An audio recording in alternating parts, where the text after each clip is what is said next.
And then let's just make sure that your audio is good.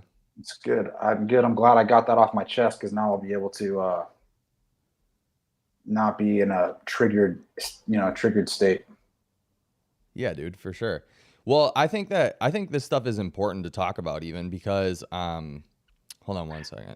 Bro, it is important to talk about. It is important, you Yeah, know? I think people need to know the realities. So, all right, let me intro us real quick before Go we get ahead. going.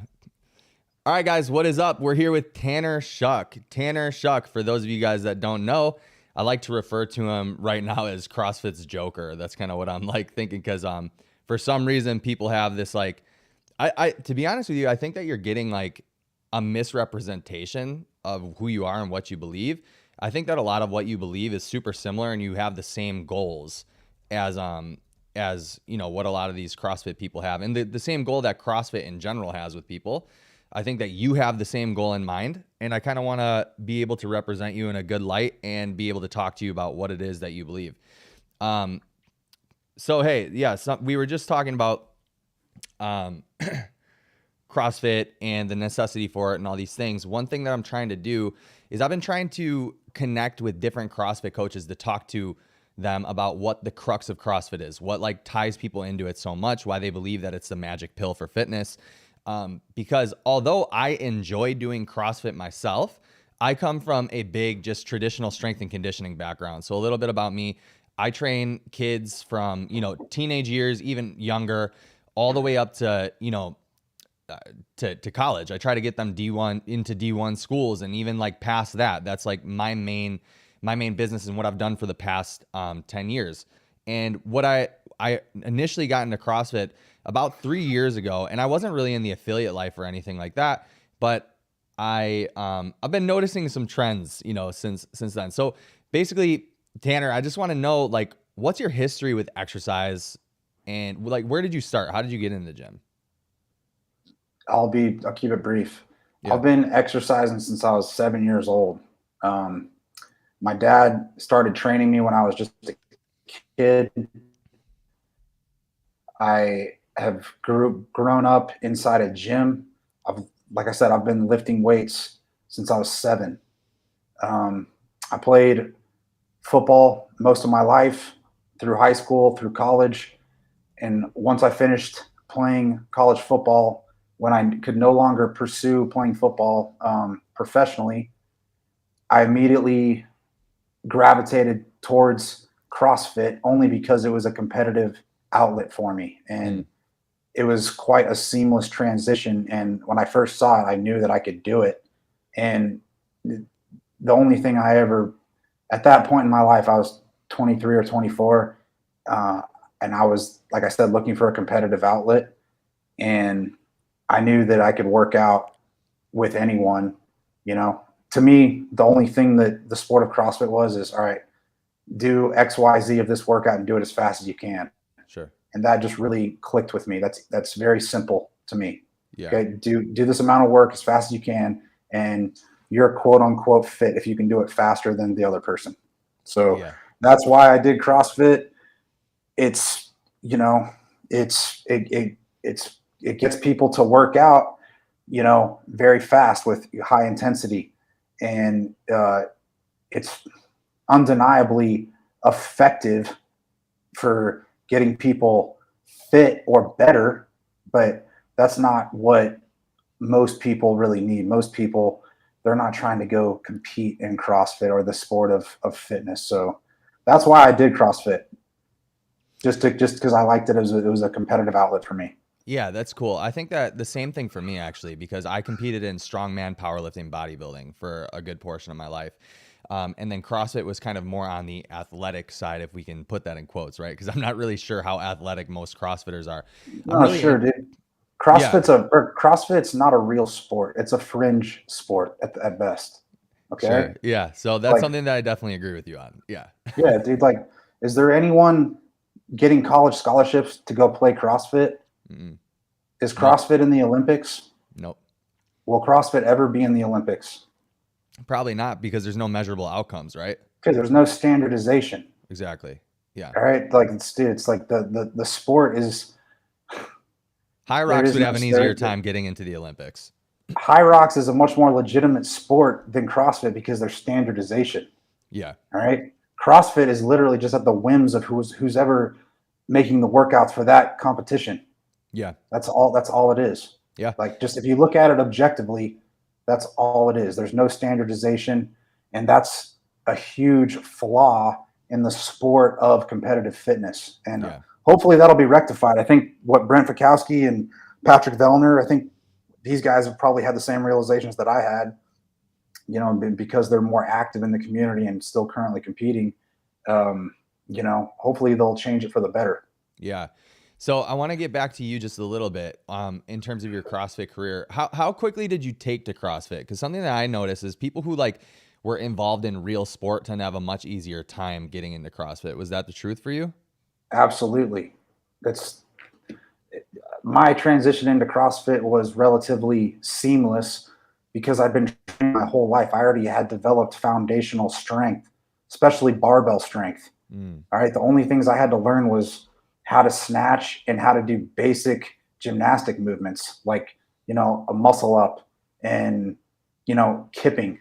But that's purely skill acquisition. You can simply do that just by practicing that skill. If you already possess the requisite strength to do those movements, you can learn those quite quickly.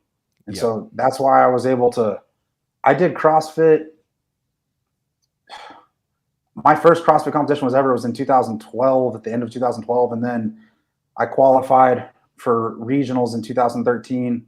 I tied for second. Technically I got third, but the only reason I got third was because I did very poorly on the first workout from a very bad strategy because I'd never been on a rowing machine at that time. And then 2014, I had my most success where I won my region in the open, and then I had an injury, wasn't able to compete.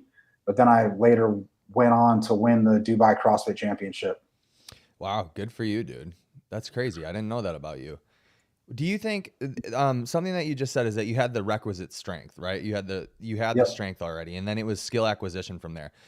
One thing that I have a hard time reconciling with a lot of this CrossFit stuff is the 10 foundational movements or like whatever to fitness, you know, what is it? I forget what it is. Those are complete. That's fucking bullshit. Yeah. Those are all.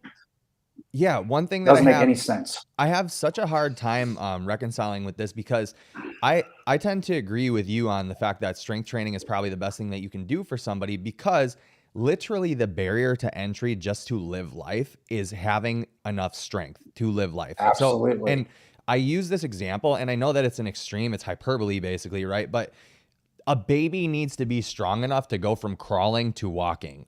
So I know that a lot of people are going to be like, that's an extreme example.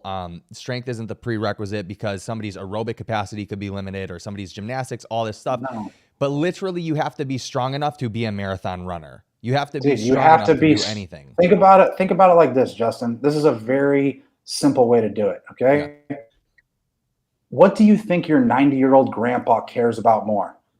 PRing his 5K run, or being strong enough to stand up out of a chair and pick up his grandkids? Which one's more important to that person? Yeah, definitely being strong enough, for sure. Okay. All right. Being strong enough, strength is the platform of everything. Yeah. As for just general population humans, they don't need to be going to do a bunch of conditioning or metcons or constantly varied bullshit. Right. They just need to maintain and preserve muscle mass, also known as strength, to be able to move their body.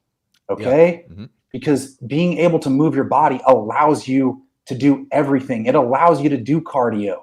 And the reason why people get sick and die is because they stop moving their body, because they don't possess the baseline strength to continue moving. Moving their body becomes impossible. And so when you stop moving your body, that is when disease and sickness sets in. That's why people get sick. Also, the incredibly fucked up food system in America only exacerbates that. 100%. But dude, I guarantee you can have a 50-year-old guy who eats like shit, smokes cigarettes, but if he works out and moves his body, he's going to be healthier than the 50-year-old guy who eats perfectly but doesn't exercise. You Yeah. understand? Yeah, totally. Yeah, I Dude, agree that's a with you. fact. Okay? I think one of the points of contention that they have is that aerobic fitness is super important. And I'm not what It's I not, though. well, okay, so what I'm not getting from you in terms of like what the misrepresentation from you is that I don't believe that you're saying that cardio is not important. Dude, I'll tell you what I'm saying, because I know I was misrepresented. People think that I hate cardio. Yeah. They think I don't do cardio. Anyone, you can follow me on Instagram or YouTube. Dude, I do a shitload of cardio, and I Yeah. guarantee I'm fitter than 99.999% of people. Yeah. Okay? Yep. I spend time on a rowing machine 3 or 4 days a week, rowing my ass off. And my Yeah. goal is to hit, dude, I've already hit a 626 2K row. Most CrossFit Games athletes can't even do that. Not right now. They cannot do that. Okay. Yeah. I have aerobic capacity. I've competed in CrossFit and I've won. And I'm not trying to toot my own horn or sound arrogant, but I will tell you, I am very fit. I've done a shitload of cardio, and it is important. However, you should never prioritize cardio or the Metcon over strength, Yeah. because strength is the platform that everything else is built upon. And I apologize to anyone listening to this if I sound like an arrogant asshole. It's not my intention. Okay. Yep. The truth is, man, to train for optimal health, you got to prioritize strength. That needs to be basically 70 to 80% of how you spend your time training.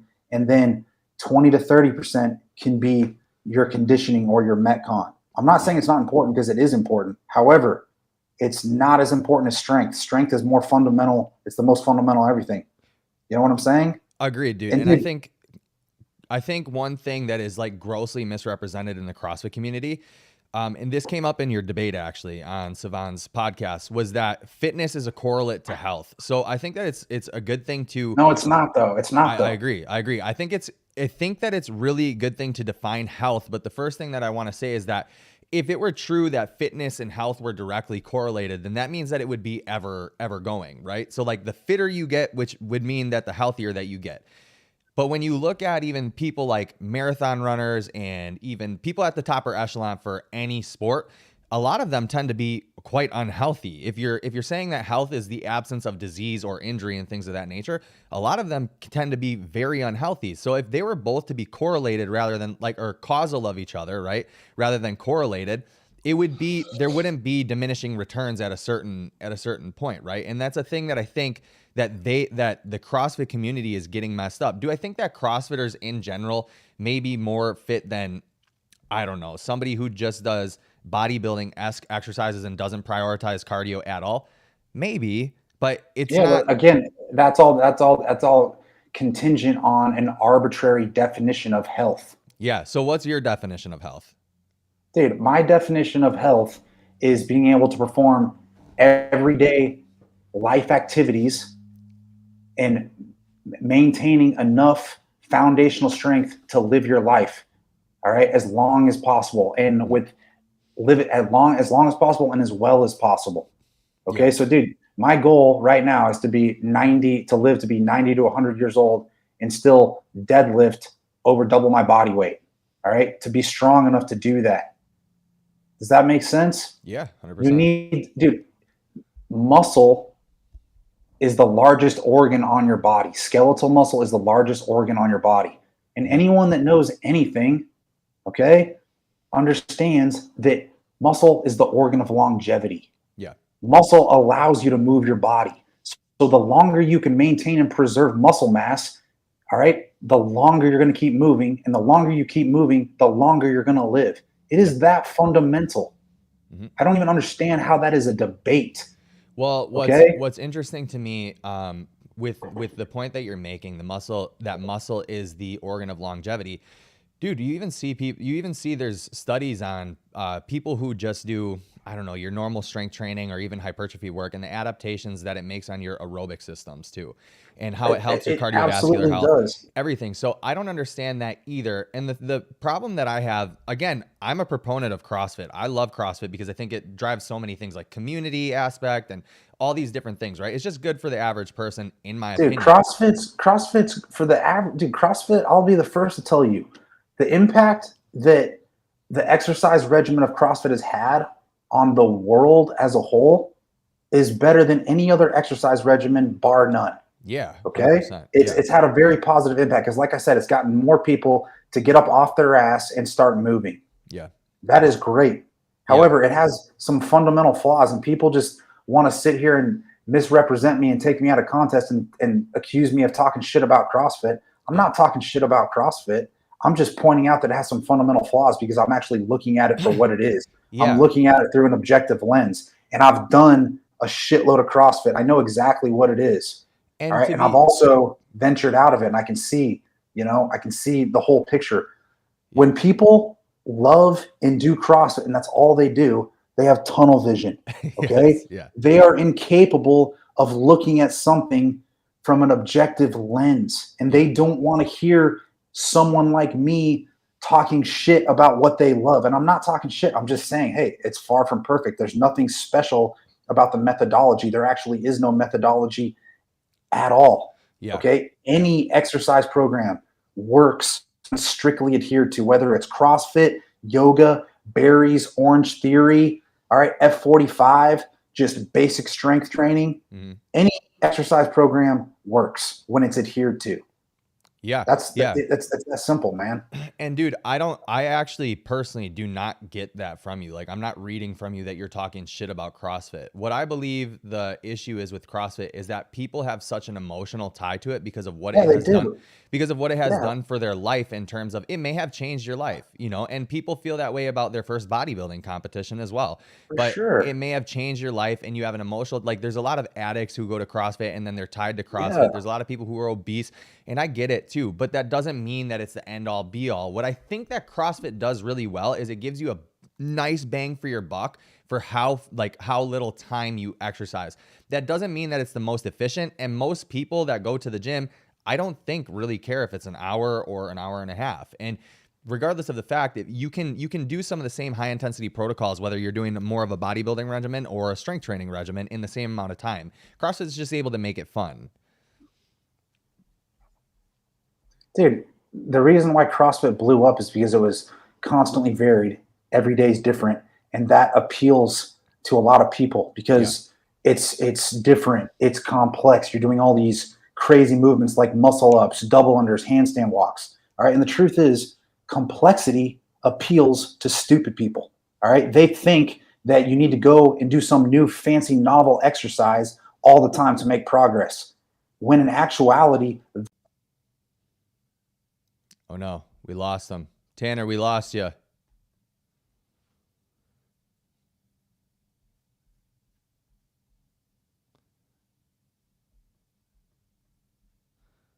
you there?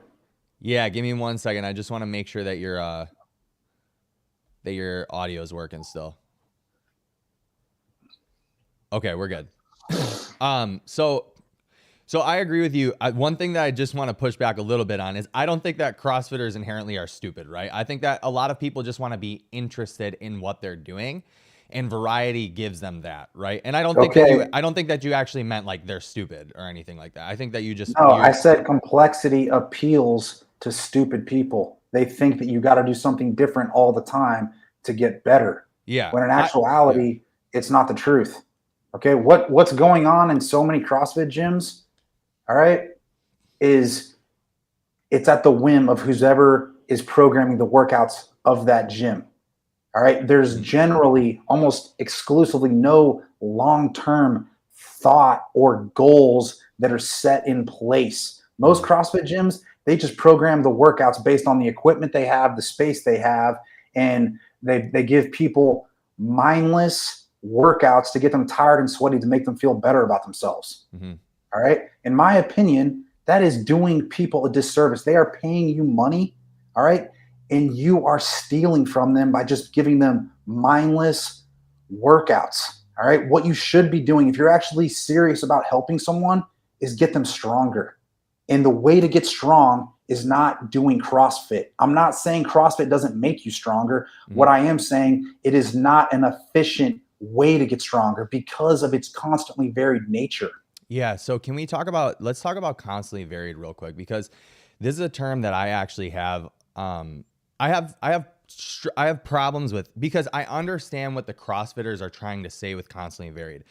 It's akin to conjugate or undulated periodization, things like that.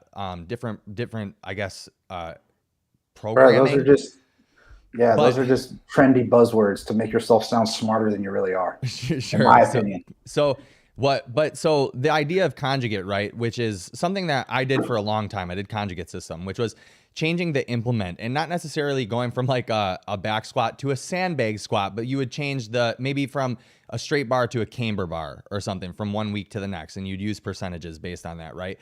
And slowly what I learned over time is that if I wanted to get better at the skill of strength, I probably had to use the implement that I was actually going to use on the platform rather than changing it up all the time. Yeah, bro. So, training needs to be specific. I'm glad you came to that realization. Yeah, law of specificity, right? So the thing that I'm wondering about, what is the issue with constantly varied in your eyes, and what does it mean? Because so many of these people would say it's constantly varied, it's not random, right? But to me, constantly varied. What's the distinction between constantly varied and random? What's the distinction? Right. No one can even say that. No one can even tell you, oh, what is the difference between constantly varied and random? Bro, it's the same fucking thing. Constantly varied. If you're constantly changing what you're doing, then by definition, that's just fucking random bullshit. Yeah. All right? Dude, it is, man. Like, just call it for what it is. It's just random. In the CrossFit gyms, that are actually good CrossFit gyms, and there are good CrossFit gyms, and I don't want people to think I fucking hate CrossFit, because, dude, I train in a CrossFit gym, and I love lots of people in the CrossFit community, and there's CrossFit gyms that do an incredibly great job with their classes, and their coaching. They're doing an amazing job. Yeah. Okay. But they're not actually doing CrossFit. They're doing structured and periodized strength and conditioning work. And then they're calling it CrossFit because it's just because, dude, CrossFit, all CrossFit is a fucking brand. Yeah. And it's a shitty company that doesn't give a shit about their athletes. They're for profit. All right. Yeah. They're all for profit. Dude, I got a question. This is fucking triggering me. All right. Dude, this is going to be a good podcast. This is going to piss a lot of people off, and I really don't care. Yeah. The chat is going crazy. Have you ever done the CrossFit Open? Have you ever done that? Yeah. Twice. Have you ever judged a CrossFit Open? Have you ever done that? No, I've never. You ever been in a CrossFit gym? Okay, well, dude, someone like me that's coached CrossFit for like over 7 or 8 years, and I've been a part of CrossFit. You have to pay to take a fucking judge's course so you can judge your members on how to do a fucking burpee or a kettlebell swing or a snatch. You pay CrossFit to take their judge's course. Yeah. Right? Yeah. You do. Then CrossFit, the games, the biggest CrossFit event of the year, they don't even pay their fucking judges. It's volunteer. You got to pay to count fucking burpees during the Open, which in actuality, bro, that's just a money grab. That's all it is for CrossFit. They do this thing called the Open to find the world's fittest. Oh, hey, pay me $20 so you can be on our leaderboard. That's a fucking money grab. That's all it is. They don't need to do the Open to find the world's fittest people. We already know the world's fittest people. They're like probably 20 to 50 individuals. All right. We already know that. I guarantee it. All right. And then, dude, they fucking make all the CrossFit coaches working at all the CrossFit gyms that are just, dude, CrossFit coaches, they're just trying to fucking make a living as a personal trainer. They do group coaching classes, they get paid. And CrossFit coaches are underpaid by far. Then they got to pay the company of CrossFit to take a fucking judges course. And then when CrossFit goes and does the games, they don't even pay their judges. They fucking, it's volunteer, bro. It's a shit fucking company. Like, how the fuck does that work? Dude, I don't understand it. And then what happened this year at the games is an abomination. All right? Yeah. Bro, to have volunteers on the paddle boards and to let Lazar Dukic, I can't even put it into words, man. I don't understand how people are going to stick up for that company. Bro, I don't like the company. That's clear. I don't care. Go on record. I do not like the brand of CrossFit. I do not like the company. They don't give a shit about their athletes, and they prove that. Yeah. And I guarantee other CrossFit Games athletes feel the same way. They're just not, they don't have the courage to speak up because they're still competing and they have to, follow under the CrossFit rules. So they care that Dave Castro likes them. Dude, I don't give a fuck about that. All right. I've already competed. I've done my thing. So I've said this a few times. I think that CrossFit has basically like a trio that people don't really know how to make the distinction of. There's CrossFit proper, which would be probably CrossFit HQ and all this stuff, right? The business. And then there's CrossFit, there's CrossFit the sport, and then there's CrossFit at the affiliate level. And so people stick up for just this word CrossFit rather than saying like, yeah, there's problems with CrossFit HQ or CrossFit Sport or whatever. You know what I mean? Like there's so many different ways to grab at that they just defend CrossFit in general. So there's no real definitive thing that they're talking about. CrossFit is just another generalized term that means so many different things to many different people. Yeah, that's why what I'm saying. I'm specific, dude. I love the CrossFit community. I love people that do CrossFit. I train in a CrossFit gym. I'm around CrossFit coaches every day, and those are great people. It's a great gym, a great community, great programming. All right. Yeah.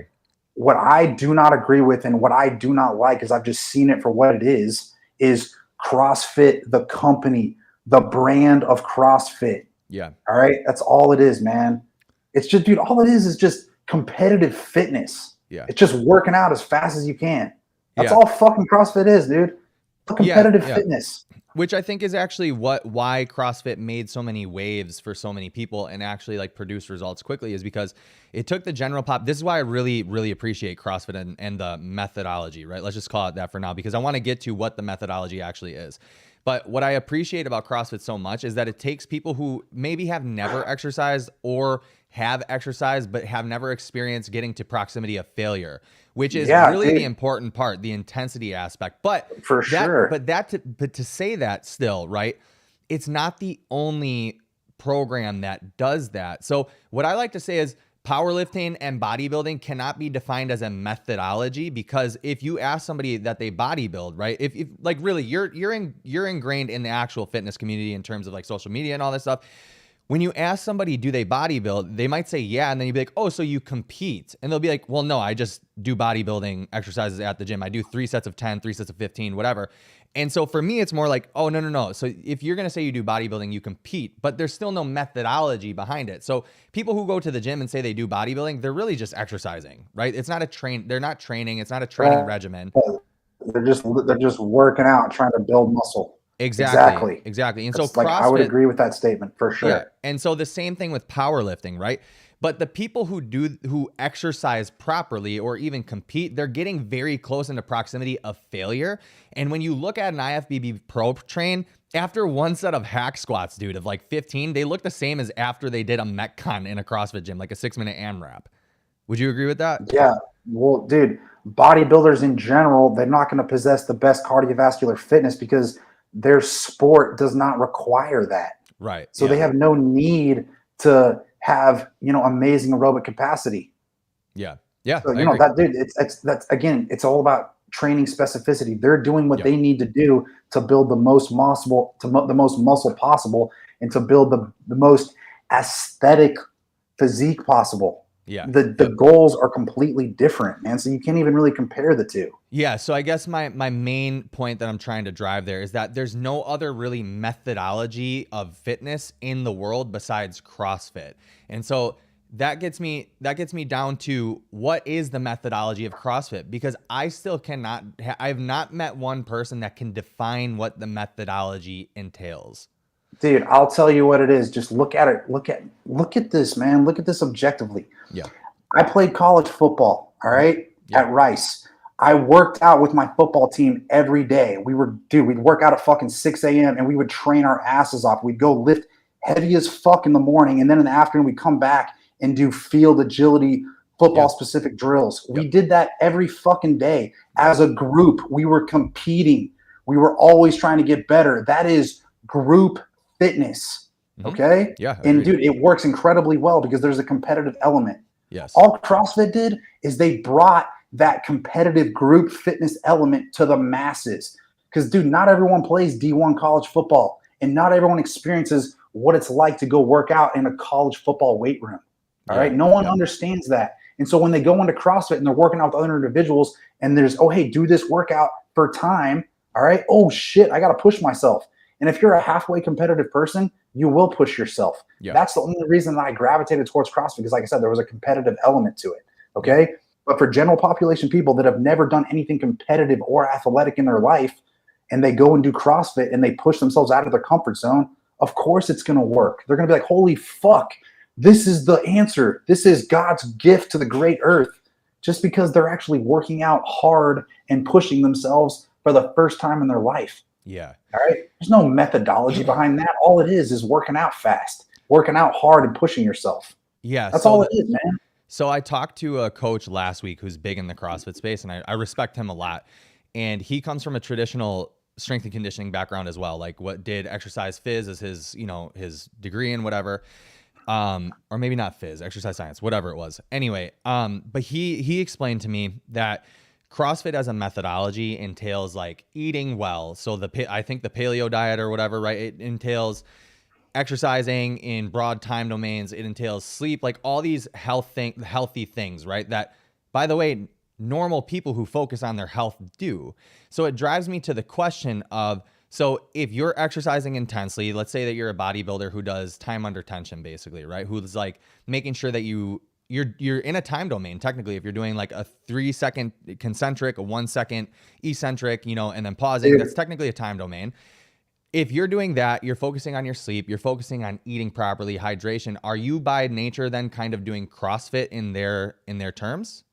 No. I think by CrossFit's definition. Dude, by CrossFit's definition. With all due respect, Justin, I'm not really sure that's the best example to use. Okay. And again, CrossFit has this umbrella term. Dude, technically, anything can be CrossFit. That's what I'm saying.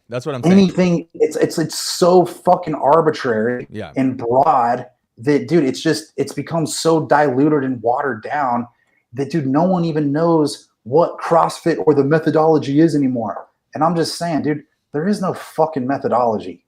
All right, dude, it's just Greg Glassman, who's a really smart, intelligent guy, coming up with these arbitrary exercises and combining them together and getting people to work out fast. Dude, people that love CrossFit and do CrossFit, all they want to say is, oh, CrossFit's made the world an undeniably healthier place. I've seen it change people's lives and get better at everything. All right. And then they want to act like CrossFit is the greatest thing in the world. But they fail to even think about, all right, this. Do you really think there was no healthy people before CrossFit was invented? Did the world have zero healthy people before 2001? Was there no healthy people before 2001, before CrossFit even existed? Right. You know what I'm saying? Mm-hmm. Dude, it's like people are so blinded by their emotional attachment to CrossFit and how it makes them feel.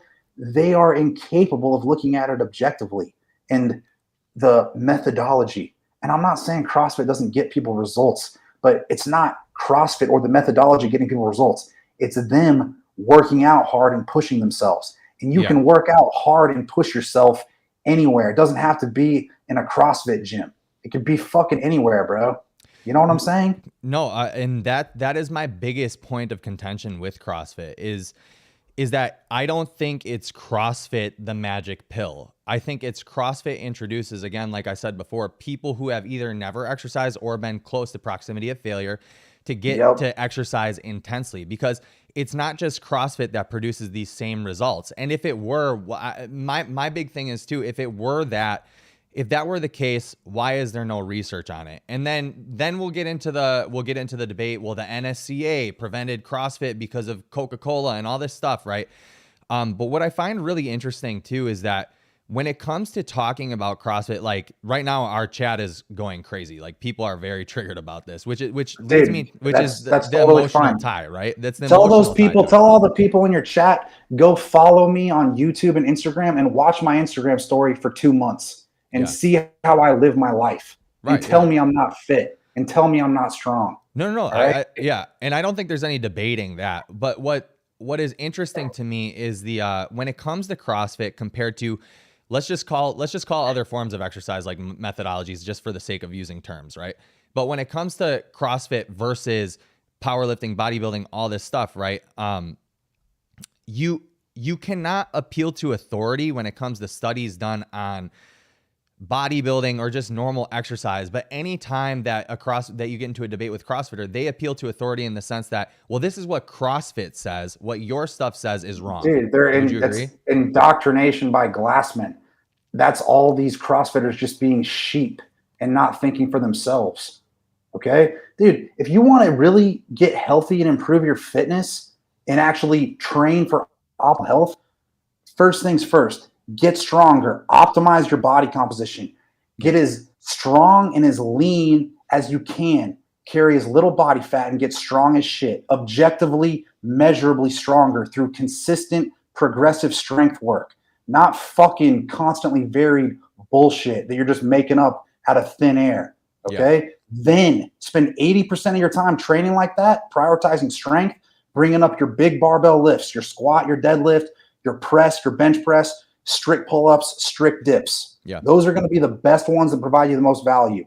Then pick a few conditioning metrics like a 2,000 meter row, a 1 mile run. You could do, dude, if you want to do CrossFit shit, fucking do 150 wall balls. Okay? Yeah. Just those things. Get better at specifics and that's measurable and repeatable. All right? And I promise you will get so much stronger, fitter, and healthier having a structured approach that's consistent, okay, than just doing random bullshit all the time. Like, dude, hey, I'm going to do squats every 5 or 6 weeks. And in between all my back squats, I'm going to throw in all this Olympic lifting, my kipping toes to bar drills. I'm going to do some handstand walks. I'm going to learn how to do a ring muscle up. All right. When all I'm doing is just flopping around doing stupid muscle up drills like a fucking idiot. So okay? Tanner, dude, that shit happens all the time. And I'm sorry, bro. I'm triggered. I don't care. No, you're good. You're good. One thing that I want to point out is that a lot of people are saying right now that you're literally describing CrossFit, which leads me to the point. No, it's not, bro. What's the definition of CrossFit? Dude, I still don't know. I still have no idea. idea. Bro, I'll tell you, bro, because it's on their website. So all these people in your chat group, all right, and you guys are going to hate me. And Justin, just so you know, bro, I don't hate you. I respect you. No, hey, at least you're providing this out there. But let me tell you, let me just add real quick. Can I add something? Okay. Sure, which leads me to say that what you said before, and this is the same idea that I have, is that it is an umbrella and anything can fit the definition of CrossFit. So you literally cannot argue against CrossFit in like to them, right? Yeah, here's how to train. Okay. Yep. Do structured, progressive, consistent strength work 80% of the time. Then spend 40 minutes of your workout getting stronger. And then spend 20 minutes of your workout. So we'll keep it 60 minutes doing just any kind of monostructural conditioning or whatever you want. If you want to get some variety in your training, do it in the Metcon. All right. There you can get your variety. You can get your little CrossFit part of it. But dude, strength work needs to be consistent and progressive. Week after week, month after month, year after year. It's boring. Dude, the definition of CrossFit is constantly varied functional movements done at high intensity. That's on their website. Me saying doing structured, consistent, progressive strength work every week, every month, every year is not constantly varied. That is not CrossFit. That is traditional strength and conditioning that's been around for 50 years. Can I add something to that real quick? Go ahead, bro. So what you just said, right? I agree with 100%. And now something that you said earlier is that some CrossFit gyms are doing it the right way and they're putting it under the umbrella of CrossFit, right? Yeah, so but it's not CrossFit by definition, is it? Yeah. So that's the point that I want to make is that a lot of gyms are the exception to the rule, right? But CrossFit does have a definition. So even if 99% of CrossFit gyms do the right thing, they are still the exception to CrossFit's rule. Do you agree with that? Yeah, I would agree with that, but I guarantee it's not 99%. Thousands of affiliates around the world. Yeah. The quality of training and so many CrossFit affiliates is so diluted and it's just complete shit because again, CrossFit is a for-profit company and they expanded like crazy and they were handing out level 1 certifications to anyone that was willing to pay $1,000 to go take a fucking 2-day course that was easy as shit that anybody could pass, bro. A fucking dumbass could pass that level 1. And dude, so they basically handed out this level 1 certification as long as you paid them $1,000, and they were handing it out to anybody and everyone. And that, hey, you got your level 1. Now you can go open your own CrossFit affiliate. Just pay us another $6,000, to open your CrossFit affiliate and have our brand CrossFit attached to your gym. Yeah. Dude, that's what it is, man. See it for what it is. Everyone that doesn't agree with me, that's okay. But it's probably because you're not looking at it through an objective lens. You were looking at it from an emotional attachment because you love and do CrossFit. You've never looked at anything else in a different light. So I'm with you on the majority of this stuff, to be honest with you, because, but I come from other sports. I come from other traditional strength training. I come from all that stuff. So you have more experience. You're more well-rounded. Yeah. And I ended up getting my L1, and just for the sake of like having it. And I thought it would be more education because I had a bunch of certifications before, and so I didn't know anything about it, by the way. And so when I went and took the L1, I was kind of like, oh man, dude, $1,000 for this, and I know that that's going to trigger people too. But remember, I've spent thousands of dollars on other education courses and have been given biomechanics and been given energy system training and learned all this other stuff, and then taking the L1, I was like, $1,000. I should have paid like 500 at most for this, because what I think the L1 does really well is that it teaches maybe somebody who's new to coaching how to command a room. And I think that that's really important. There's an art to that, and not everybody can learn that, right? Dude, are you going to learn that? Are you going to learn that in fucking 2 days? Are you going to learn how to coach a class, command a room in 2 days? No, I think are you going to learn that by coaching hundreds of classes over time? 100. Yeah, no, I agree with you. I think that what it does is it gives you the introduction and it teaches you some of the necessary skills. Now, you don't have to take a course to learn that, right? But I think that it's a fast track to at least start on that track. That's all I'm saying. Dude, hey, you know what? And this is true. This is objective, and I guarantee a lot of people listening to this, if you have your L1, everyone's L1 experience was different. Yeah. I paid $1,000 back in 2012, and I had this seminar of CrossFit people all wearing their red shirts. They're the L1, they're the CrossFit staff. These people know what the fuck they're talking about, right? Mm-hmm. I showed up to that. I was the fittest person there. Mm-hmm. All right. I had this fat fucking guy get us in a circle and tell me how to do a fucking air squat when this motherfucker probably couldn't even squat 200 pounds himself. Yeah. All right. And I'm looking at this and I'm thinking, this is what I'm fucking paying for. I'm fitter than all these motherfuckers that are lecturing people on how to be fit. It was a joke. That's my experience. I'm not saying every person that got their L1 had the same experience as me. Yeah. All right. But that's the truth. That's why, in my opinion, the L1 is a joke. And I'm not saying trying to be disrespectful to anyone that's got their level 1, level 2, level 3, level 4, or whatever it is. All right. Dude, people that are in CrossFit will look up and respect that. Someone that's outside of CrossFit, which remember is the most people, because CrossFit is a very niche demographic of people in the fitness industry. No one outside of the CrossFit niche takes anyone seriously with a level 3 or level 4 CrossFit certification. They don't, bro. You know what people take seriously is someone that fucking practices what they preach. Yeah. Okay. 100%. Someone that's actually strong, someone that's actually fit, someone that actually lives the life. Yeah. Yeah. I agree. And I don't think, I agree with you 100%. And dude, you don't learn that, bro. You don't learn that in a fucking 2-day certification. Yeah. Okay. Yeah. You learn that by doing. I agree with you. I think, it's interesting because even education isn't as respected as maybe it should be, because some people, again, like you said, don't live the life that they preach. Bro. I think that there's value in everything, right? There's value in having the knowledge, but if you can't apply the knowledge, it doesn't really matter that much, right? Dude, and most people aren't even willing to hear 100%. You out if you don't apply it yourself.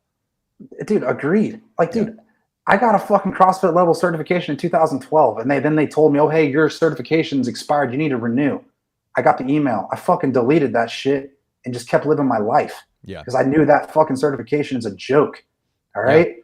Dude, what matters is not what certification you have hanging on your wall. Yeah. And I guarantee, dude, have you ever trained anybody? Have you trained people? Have you coached classes? Have you spent any amount of time in your life coaching people?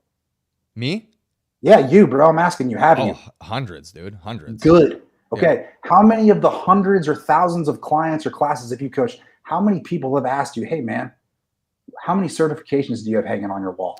How many people Literally ask you that zero. Yeah, question? literally zero. Literally zero. Yeah. Bro, Yeah. that is why all these certifications, in the grand scheme of things, they do not matter. Your clients, your members of your gym don't give a shit about that. All they care about is how you can help them. Okay. And the Yep. way you do that is by leading by example, living the life, practicing what you preach. Yeah. Fucking Greg Glassman or Dave Castro, they do not live the life. They do not practice what they preach.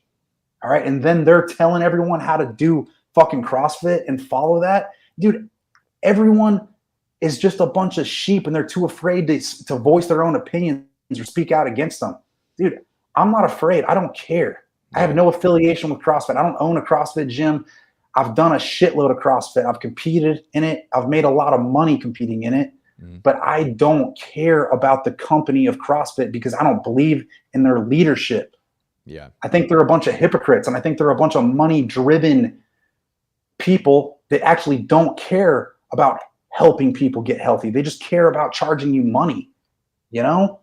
Yeah. Like, dude, I would have a lot more respect for the leadership at CrossFit HQ if they actually took care of themselves or they led by example. They don't, you know? And dude, I think there's a lack of leadership in the CrossFit company right now. I think there is. It's, you know, I don't. Yeah. That's my opinion, man. And if you guys I'm with you. If no one agrees with, if you guys don't agree with my opinion, that's fine. Don't consume my content. Okay. But obviously a lot of people do because I've managed to build a fairly substantial following on social media of I got over 500,000 people following me, and it's growing every day because actually people understand what I'm saying is truth. And the only way I've been able to reach this truth is through experience by living it. Well, I find a lot of value in what you say, or in your content rather, because you're teaching like real principles of exercise, right? Progressive overload, intensity principles, and all things like that I think get lost in the weeds a lot of times by a lot of people. And you're very big on like compound movements, it seems like, too, and building those up rather than just doing isolation. So I can personally really appreciate your content. I haven't seen one. Yeah, I haven't seen, and this is not just to gas you up for people, because people will probably think this, but I have not seen one thing yet that I disagree with or that has triggered me. And I also don't believe that you're shitting on CrossFit. I think that you're giving your perspective on it. And dude, it's just a testament to how it's a testament I'm shitting on the company and their lack of leadership. Yeah. I think it's a testament. It's a testament to how emotionally tied to CrossFit people are, that they keep that. Even our chat right now, like, to be honest with you, the chat is not, I might lose a little bit of following that I have right now, but a lot of it is ad hominem attacks. It's not actually attacking your ideas or what you believe. It's just saying like you're not following CrossFit, basically saying all this stuff and whatever. So dude, I want to get on something a little bit more structured here and just ask you why. One thing that comes up is CrossFit claims to be predictable. Can you elaborate why it's not predictable? CrossFit claims to be predictable. They say that there's predictable outcomes. Predictable outcomes by what? Getting fitter and healthier? That's predictable? Is that what they're saying? Is that what I'm not sure I understand that statement. Yeah. So that's a problem that I have as well, is I don't really understand what it means either because of the nature of I'll give you something. I'll give you something predictable. Get stronger at all your basic barbell lifts and get better at your 2K row. All right. And you will predictably be stronger, fitter, and healthier doing 5 things. I guarantee, dude, I could get anyone listening to this fucking podcast stronger, fitter, and healthier doing 5 things, all right, extremely well, rather than doing all these arbitrary, complex, random bullshit CrossFit movements. All right, you could combine all the fucking movements in CrossFit you wanted. You can put them whatever combination you wanted, and I'll guarantee I'll get you better results doing 5 things all the time, over and over and over again. Yeah. So where I would think that this idea is flawed, at least on the CrossFit side, is that they say it's predictable. You'll predictably get fitter and stronger, all these things, right? I don't think you'll predictably get fitter and stronger just training hard. Well, That's yeah, it. It doesn't I have to don't be CrossFit. I don't think that you can predictably get stronger by constantly varying movements, right? It has to be some sort of linear movement, linear Dude, periodization. Mark Adding 5 pounds to Ripito the said same bar this. every week. Dude, Mark Ripito said this perfectly. Because, dude, people love to talk shit about Mark Ripito, and starting strength or whatever. And I understand that. He could do a better job of taking care of himself, but that does not mean he doesn't know what he's talking about. Because I guarantee Mark Ripito has forgotten more about training than anyone doing CrossFit has ever known. Yeah. Okay? That's the truth. Mark Ripito said, you cannot predictably increase the expression of any single training modality when you are constantly varying what that training modality is. Yeah, 100%. The operative word is predictably. Okay. Yeah, yep. I'm not saying you're not going to PR doing CrossFit. Okay. But the reason people PR and their clean and jerk or their squat or whatever, their muscle up doing CrossFit for years is because they're still a novice level trainee. Yes. All right. Yes. And dude, anytime you put yourself in a competitive environment like a class and they say, hey, we're going to work up to a heavy back squat today. If you've never done a bunch of heavy back squats, it's super fucking easy to PR. Yeah. That's fucking easy. So but you can't predictably do that. So check this out. A lot of people are telling me to push back on what you're saying right now. There's nothing that Tanner just said that I disagree with from a traditional strength and conditioning background. If you take somebody who is brand new, untrained, from not, brand new, untrained, and you bring them into a CrossFit gym, they will predictably get stronger and more fit. Absolutely. Only for a while. Yeah, exactly. Only until the novice. Cut out one more time. Tanner, you just cut out again.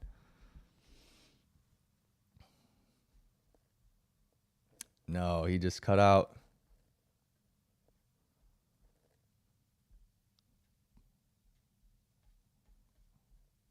Tanner, you there?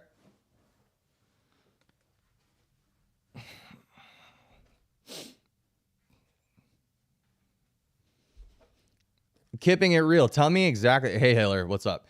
Keeping it real. Tell me exactly what you think he's saying is wrong.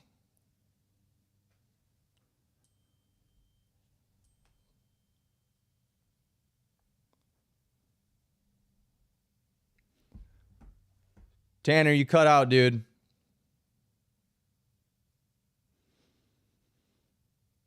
I don't think that Tanner gave Mark Ripito a pass. He's never said that Mark Ripito is a standing example of health and fitness. Right here, here's one thing that I think that needs to get straight. When you guys are comparing your average everyday CrossFitter to maybe a power lifter or somebody who's a bodybuilder, you're going, especially in the competitive sense, and especially in the competitive realm, right? Is that you guys are comparing apples to oranges.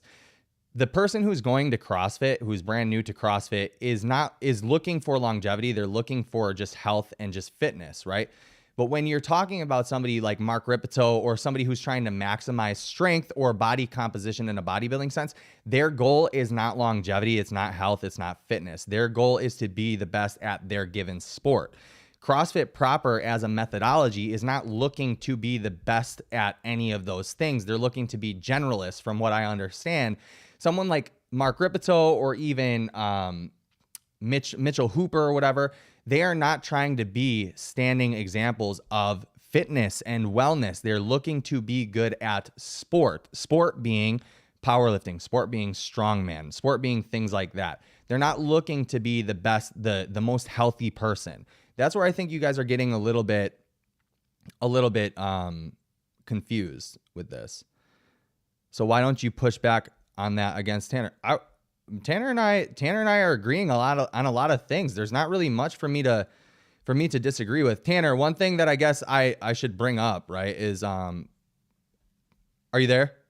I'm here, bro. Okay. One thing that I do want to say, I don't think this is a pushback on what you said at all. They're saying that push back, man. Push back all you want. Tell everyone in there. Hey, trust me, dude. I'm good with having a civil discourse, and it's okay. You're allowed to have your opinion. But dude, trust me, if there was something that I heard from you that I disagreed with, I would push back for sure. I haven't heard anything really that I disagree with. Again, we come from similar backgrounds. I appreciate that, Justin. Maybe because you're dealing in facts. You're dealing in facts like me. You're not dealing in feelings. One thing that they're saying is that you give Mark a pass, but you don't give Greg Glassman. I don't even entirely know what they're saying. But here's one thing that I want to say. Ready? Is that your average everyday CrossFitter who goes into the gym, maybe someone who's new or somebody who's going to CrossFit just to be a CrossFitter, not to be competitive, right? They're going in there with the objective of just being healthy. And I think that in general, for somebody that just wants to exercise and be healthy, they don't need to be on a progressive program because you can maintain strength. For somebody that just wants to be healthy, you can maintain strength, you can maintain cardio, all this stuff by just doing CrossFit proper. Now, if you're trying to maximize things, if you're trying to be a specialist, that's different, right? So if you guaranteed want to build more muscle, it's probably the best thing to do a hypertrophy program. If you guaranteed want to get stronger as a trained individual, not a newbie, somebody trained would be like 2 years plus, right? Would you agree on that? 2 to 3 years, and you got to have developed foundational strength. You have to have built a base. Yeah, sure. So then that person should probably follow a periodized program or a linear program, adding 5 pounds to the bar every week, adding 10 pounds, whatever it is, Now, but what my biggest point that I just explained to them is they're getting things mixed up. Somebody who is a power lifter and competes in powerlifting, or Mark Ripito even, right? Whose main objective is strength. It's not health from what I understand. His main objective is strength. Somebody like Mitchell Hooper, whose main objective is to be a strongman competitor. These are not people who are trying to be examples of health. They are specialists. They're specializing in a certain area. They are competitive. Or so even somebody like Dave Tate, he was a specialist. His goal was not health and longevity. It was powerlifting. So to use them as an example of health and wellness is not fair because it doesn't measure up to somebody who's trying to be healthy and well. Yeah, but again, what people they're taking me out of context. They're not listening to what I'm saying. Yeah. I'm not saying only do strength work and zero cardio. And if you followed me or consume any of my content, you will know I do a shitload of cardio. And I think it is important. However, strength is the platform that everything else is built upon. Spend 80% of your time getting stronger and then spend 20% of your time doing cardio and eat responsibly. That's what I'm saying. Yeah. And again, for the average person that just walks in off the street and wants to be healthy, okay, doing CrossFit classes is great. It will accomplish that. Yeah. But it doesn't have to be CrossFit. Yeah. Any exercise program, when it's strictly adhered to, will improve health. Orange Theory, F45. Yoga, Orange Theory, F45, Barry's 100%. Boot Camp. Yeah. And that's why it's like, it blows my mind that people think, oh, it's got to be CrossFit. CrossFit's the magic. No, it's not. It's not, dude. CrossFit is just a brand, just like F45 is a brand. All it is exercise. And if you get people to exercise fast, okay, with some intensity, and keep in mind they're a complete beginner, of course they're going to get great results because you're taking basically a bag of shit who's never done anything in their life and you're making them do something. Of course, you're going to be less shitty if you start doing something. It doesn't matter if it's CrossFit, F45, yoga, Pilates, berries. It doesn't matter. Yeah. Really, anything works when you're a beginner. That's the point I'm trying to make. 100%, dude. Yeah. Somebody said that I was telling them not to use Ripito as a comparison, but Tanner is the one who brought him up as a comparison. Tanner didn't bring Ripito up as a comparison. He just talked about what Ripito believes in. He's not saying that. Saying Ripito is the shining example of health. Absolutely not. I'm not saying that. And I'll be the first. I'll go on record. Mark Ripito could do a better job of taking care of himself, just like Greg Glassman could. However, as far as a philosophical understanding of what training is, Mark Ripito is way better and way smarter, and his understanding of training and programming is way better than Greg Glassman's, in my opinion. Okay? Remember, everyone's allowed to have their own opinion. Yeah. I do not agree with Greg Glassman's definition of fitness. I don't agree because he doesn't practice what he preaches or anything like that. But what Mark Ripito understands is strength is the platform that everything's built upon. Okay. Yeah. Getting someone stronger is the single greatest thing you can do for that person to improve their health. Again, think of an older person, or think of yourself as you go through the aging process, as you become 50, 60, 70 years old. Naturally, you are going to slow down. You're not going to be doing these crazy CrossFit Metcons that you're doing now as a 30-year-old when you're 60. Okay. Yeah. Yeah. What you need to do is still continue to prioritize strength so you can preserve your muscle mass, so you can keep moving your body. That is why strength is more important than doing random Metcons. One thing that I will say, though, that CrossFit does do really well is that, yeah, we're not going to rip and run the same way that we would when we're 80 as when we're like 40 or 50 even. But it does do a good job at like making sure that you can still do some variation of the workout, right? That's one thing that it does do well. And one thing that I will say too, it's to your point, but also to another point. I think that strength training is probably one of the best thing that you can do in terms of longevity, but also maximizing body composition too, right? So like, dude, absolutely. Making sure you're lean, eating good food. Lifting weights is the single greatest way to spend your time exercising. It's not doing CrossFit. It's not doing yoga. It's not doing berries. It's not doing F45. It's lifting weights so you can preserve and maintain your skeletal muscle. How are you gonna preserve and maintain the muscle? What's gonna do a better job of maintaining and preserving your muscle? Doing random CrossFit workouts or lifting a barbell? Answer the question, please. Yeah. Okay. I have a nuanced answer to this. Okay. There's no nuance, bro. No, because it's getting stronger. I know where you're going with this. And I agree with you. There's the one thing that I would say, there's a caveat, right? There is a caveat. In a trained individual, I think it's a lot easier to maintain muscle mass doing random bullshit than it is for a person who's not as well trained. So long as nutrition is in check and you're still keeping a base level of strength. Even if you are a trained individual and you have a baseline of strength, as you go through the aging process, that baseline and that level of strength and muscle mass is going to decline if you're doing random bullshit all the time.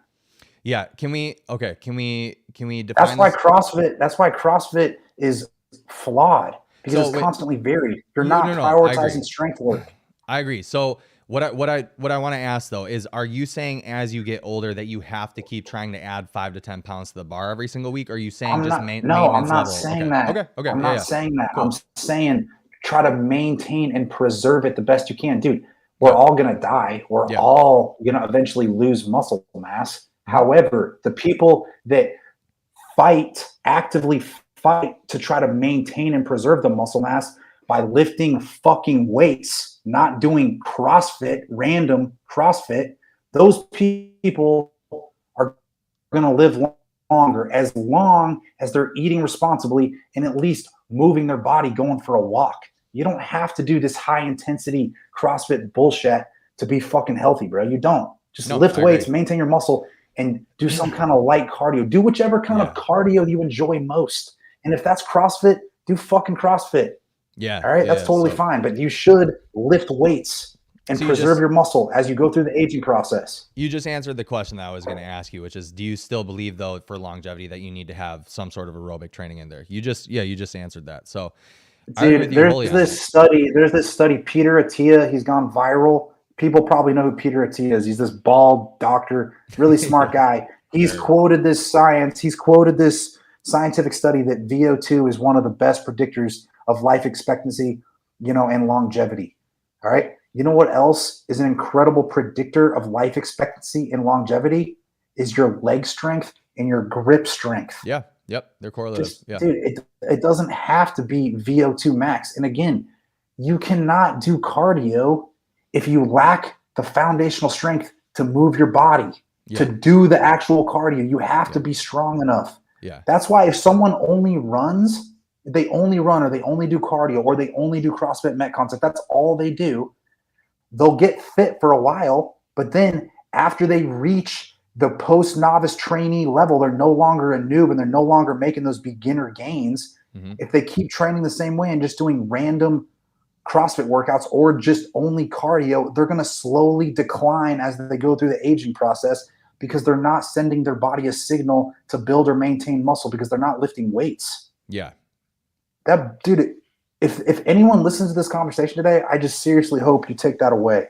Lift weights to preserve and maintain lean body mass as you go through the aging process. Yeah. And also, that is guys, the single greatest thing you can do. He's also not saying that there is an importance or that cardio is not important or doing something. I'm not saying it's not important. And I said, dude, I do a shitload of cardio. If there's anyone that listens to this podcast that can beat me in a CrossFit workout or on a rowing machine, dude, I'll respect you. But I seriously doubt there's many people that are going to be in better shape than me saying this, listening to this. All right. I guarantee that, dude. I'm not trying to sound like an arrogant asshole. And I don't care if you guys think I have an ego or if you think I'm arrogant. I'm just stating facts. All right. That's the truth, man. If you don't want to see that, that's because you probably love CrossFit and you're not looking at this objectively. Yeah, dude. Yeah. Man, there's so much there, dude. There's so much there. I think that what you said, I have a lot of agreements in. I don't disagree with the majority of what you said. And I think that a lot of people are looking for problems in things that you're saying rather than like looking at the broad spectrum of what you're saying, right? Because what you're saying, their feelings are hurt. They're looking at it because their feelings are hurt. Yeah. All right. And they're getting emotional. They're not looking at this. They're prioritizing their feelings over facts. Yeah. And dude, if you like CrossFit and you do CrossFit, I'm happy for you. All right. Do what makes you happy at the end of the day. If it's something you can stick to long term and you are able to do it intensely and you lift weights and you do the cardio, it's the same principles as like somebody who goes to the gym for maybe 45 minutes, hits weights intensely, and then they want to go do 15 minutes of Stairmaster. For sure. You know, dude, like again, I'm a fan of exercise, man. That's the truth. I want anyone and everyone to exercise. And if another thing that I hope people take away from this conversation, bro, is I am passionate about health and fitness. Okay. I've dedicated my life to it. And I guarantee I'm going to continue to grow because I'm putting out this message because it's a fundamental truth. And I want to help people. There's nothing wrong with CrossFit. I don't hate anyone that does CrossFit. I'm just saying, if you want to get optimally healthy and you want to maximize your time while you're exercising, it's lifting weights. Then do some cardio however you want to do it. Okay. What makes me happy, how I like to exercise, I like doing basic barbell lifts. I like getting strong, measurably stronger, so I can see that I'm improving. When I was doing CrossFit, I didn't know if I was getting better or not because it was constantly varied. Okay, I didn't know. And so then eventually I was like, why the fuck am I doing this? Yeah. I just had I asked myself the hard question, why the fuck am I doing all these random workouts? Am I actually getting better or am I just maintaining and kind of slowly decaying? Once I took a more structured, periodized, less random approach to my training, I started getting better. I got stronger with the barbell, my squat, my deadlift, my press, my bench press went up. I got better at my strict pull-ups, my dips, my strict muscle-ups. Mm-hmm. I got better on a rowing machine. All right. I enjoy doing that because I can actually see noticeable and measurable improvement workout to workout, week to week. Yep. People that do CrossFit, they don't think about it like that. They don't actually know if they're getting better. All they actually know is they're showing up doing a CrossFit workout and they're making themselves tired and sweaty so they feel better about themselves that day. They never actually look at the big picture. So would it be fair to say that let's pretend we're going to create the best CrossFit program right now? Would it be fair to say I wouldn't call it CrossFit. I'll just be honest. Sorry. Yeah, but go ahead. No, that's fine. So if we were going to program for an affiliate or something, right? You'd probably pick like a few movements, maybe the squat, the snatch, the clean. You'd separate them by days. Right, I'll tell you exactly what I would do. Well, you want to know what I would do? Do you want to know what I would do, or do you want to actually discuss it? We can. It's up to you. So I guess what I'm thinking is like maybe for like the athlete, the CrossFit athlete, but even somebody who wants to maximize muscle and all this stuff, is you would find movements to stick to for a period of like maybe 4 to 6 weeks, do it in a periodized way, And then maybe your variation, your randomness comes in the conditioning metcon, but you'd also have some sort of structured monostructural work on different days. Is that fair to say? Yeah, that's fair to say. Is that why that didn't? I don't pay much attention to what's going on in the CrossFit world anymore. But from my understanding, when I did the Savant podcast, because the programming on CrossFit main site is so bad and so just illogical, they actually had to come up with this thing called CAP, whatever, the CrossFit affiliate programming. And so all these CrossFit gyms, they actually have no idea what they're doing. They don't know how to think about exercise because they just don't know because they've never done it. All right. They have to follow something called whatever CAP programming so they can actually ensure that their gym is delivering decent programming to their members. That's why CAP was invented, because CrossFit main site is so bad. Is that fair to say? I don't pay attention to CrossFit main site, dude. All right. Well, dude, I don't either, because it's fucking bullshit. It's literally bullshit. And that's coming from the horse's mouth from CrossFit main site. So that's why they developed, Savan told me that's why they developed whatever CAP or CrossFit affiliate programming. So CrossFit gyms that, are owned by people that don't know what they're doing, they can just follow this CAP programming. And dude, it's called CrossFit, but all it is just structured strength and conditioning programming with a bit of variance probably done in the Metcon, but at least it probably has more consistency and structure to it than just doing constantly varied random bullshit like what you'll see on CrossFit main site. Because people, enough affiliate owners realize that main site is just complete dog shit, and they realize, oh shit, we got to actually do something about this and get our shit together. So they invented this thing called CrossFit affiliate programming so they can actually give people decent workouts when they show up to their gym. I might be wrong, but that's just how I objectively look at it. Yeah, I wouldn't even be able to speak to it because I have no idea. I have no All right, well, clue. anyone that's listening to this or anyone that listens to this, if I'm wrong about CAP programming, then dude, you can feel free to disagree with me and call me out. I could care less. We got Taylor That's why Self. CAP was invented. Taylor Self in the chat saying 0 balls. I think to me, Taylor, there's literally nothing that I disagree with Tanner on in terms of this. So there's not no balls. It's I don't see something wrong. So if you think that there's something wrong, then maybe you should point it out rather than ad hominem attacks. I don't understand. Actually, this. Taylor, I'll tell. While Taylor's here, here's what he should do. Okay. Keep doing your CrossFit competitive programming. All right. Let a few more years go by. Which is probably linear, by the way. Oh, I have no idea how Taylor works out. I could care less. Okay. Keep competing. Do the best you can. Try to make it as a CrossFit athlete. See how much money you make. Okay. See how that works out for you after 3 or 4 years. Then you're going to realize, holy shit, trying to be a CrossFit athlete and trying to make a living is not very possible. All right. CrossFit, the sport, is a fringe sport at best. No one takes it seriously unless you do CrossFit. It's never going to be in the Olympics. No one is getting a scholarship to go play CrossFit. Okay. Yeah. So, dude, keep doing it though. I wish you all the best, and I hope you do good, man. But I'm just letting you know, you're going to make a lot more money and be a lot more successful training people, coaching people. And if you actually want to help those people, you'll stop giving them constantly varied random workouts, and you'll make them just get stronger, okay, by doing consistent, structured strength work. All right. You'll learn that as you go on, bro, as you become an older and more experienced coach. But dude, you'll figure it out for yourself. Yeah, I agree with that. I actually wonder what his programming looks like day to day, because I'm sure, to be honest with you, and to be fair to him, I'm sure that his programming actually does look pretty similar to what we agree with. Because what any good CrossFitter does that's actually just trying to compete in the sport of fitness, they do strength and conditioning, and then they get the CrossFit constantly varied aspect with their Metcons. Yeah. Okay. But I'm just letting you know, a CrossFitter that wants to be really good at CrossFit just needs to get stronger. The stronger they are, the better they're going to be. Okay. The better they'll be at anything. Getting stronger is going to make you better at anything. Yeah. 100%. It's that fundamental. And then again, think about the average person, because most people aren't CrossFit athletes. All right. Or they're not elite CrossFit athletes, just general people. So let's actually make this conversation about most people.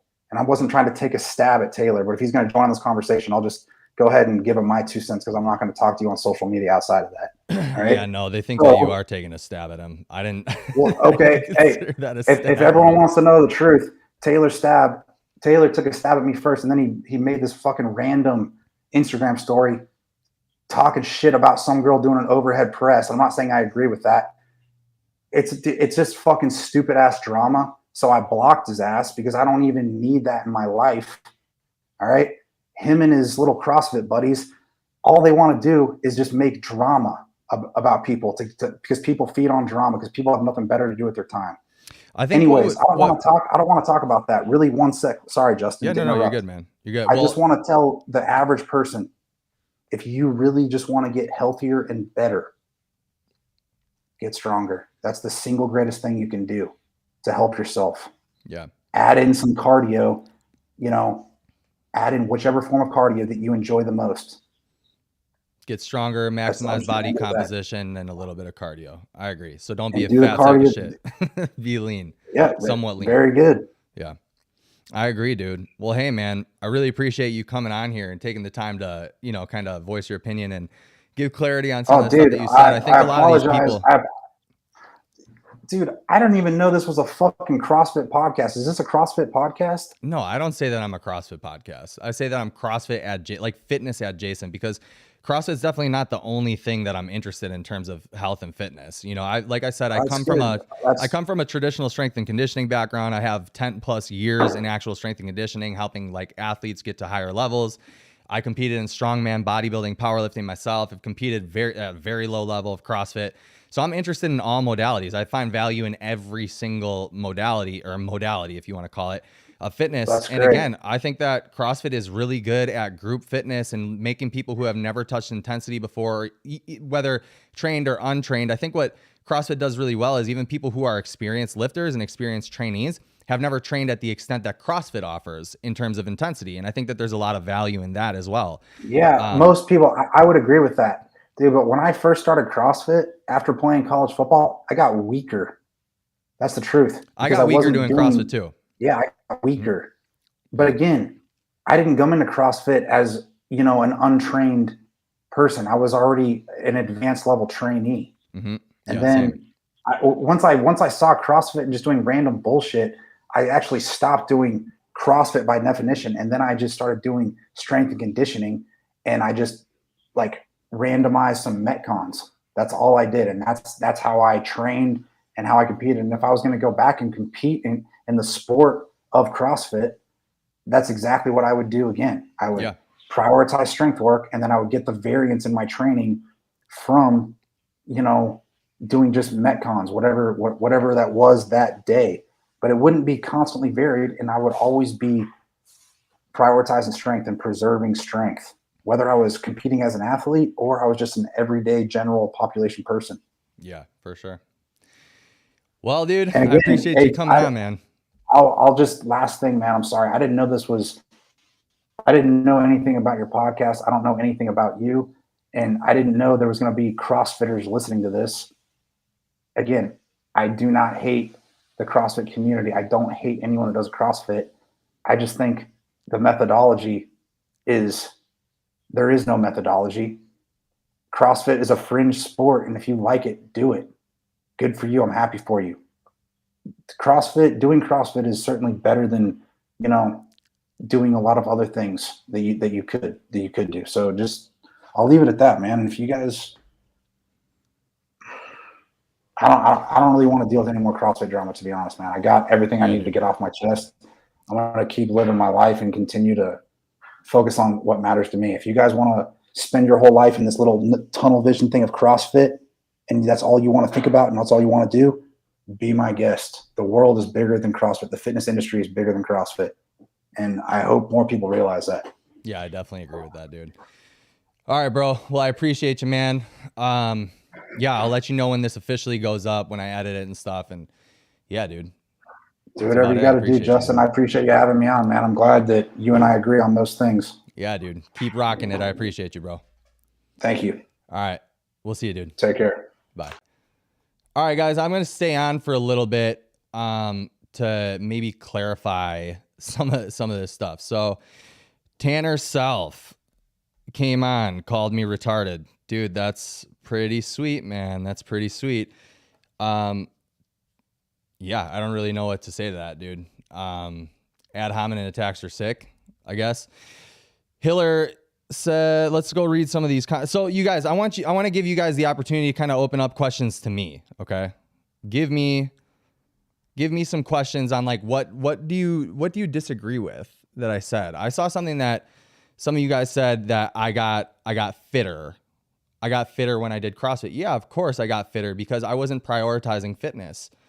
Back when I was doing powerlifting, strongman, and bodybuilding, that wasn't what I was prioritizing. So yeah, of course, any movement in the direction of trying to get more fit is going to get me more fit. That's kind of the point that we're trying to make, is that specializing, right? Specializing in terms of like powerlifting. That's what I was specializing for. You asked Tanner questions, but then answered the questions for him, and then he just agreed with you. I'll rewatch it and see if that happened, but I'm pretty sure I gave him ample opportunity to answer questions. We're talking in response to Tanner saying he got weaker. Gotcha. Sorry, but most of the actual questions that you asked Tanner, you turned around and answered for him. Is that true? The rest of you guys? Because I think that I gave him ample time to answer, and then I either agreed or disagreed with him, and I ended up agreeing with him on most things because I agree with him on most things.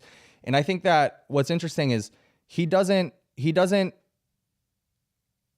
CrossFit. I think that's pretty apparent, but I got fitter and stronger coming from a powerlifting background. Even my big 3 power lifts are still improving in CrossFit, and I'm more than 30 pounds lighter. That may be the case for you. I'm not saying that. I never once said that it's that is for everybody, but I definitely got weaker in the 3 power lifts, and I'm about 30 pounds lighter too. I was 210. I'm like 185 pounds, like 25 pounds lighter. And I definitely got worse at the power lifts for sure. Maybe it's my levers. I don't know, but I definitely got worse. Probably because prioritizing gymnastics and stuff like that is what I needed to do. Joe says I'm way hotter now. Thanks, dude. Appreciate you, man. Hiller, Tanner sees everything as black and white. He thinks CrossFit.com. He thinks CrossFit.com, and he doesn't realize that in the spectrum of his own opinions that we agree on a lot. No, I think that Hiller, I think that he does know that you guys agree a lot. I think that there's this weird, this like line that's drawn, right? And I don't know exactly how to describe it, but I describe it in the sense that, and tell me if I'm wrong. Hiller, if you want to hop on right now too, or somebody else that knows CrossFit better, if you want to hop on right now, I can send you an invite.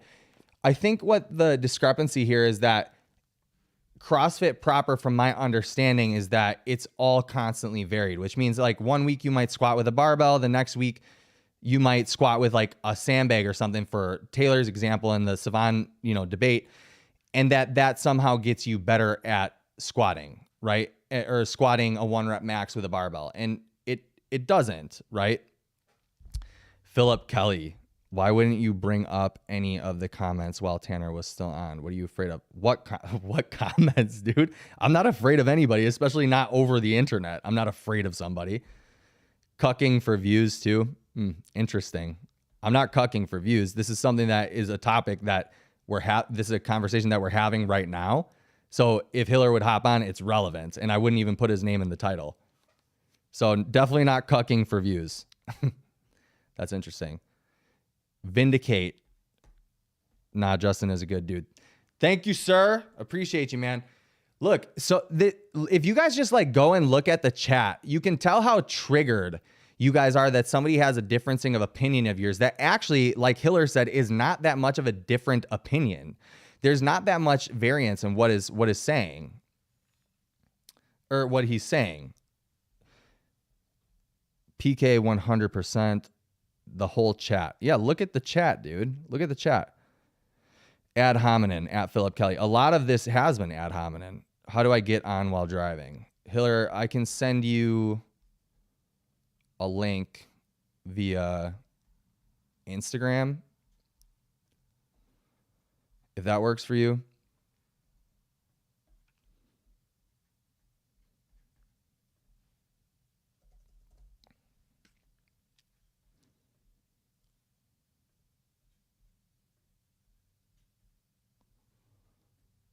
I would like clarification from this.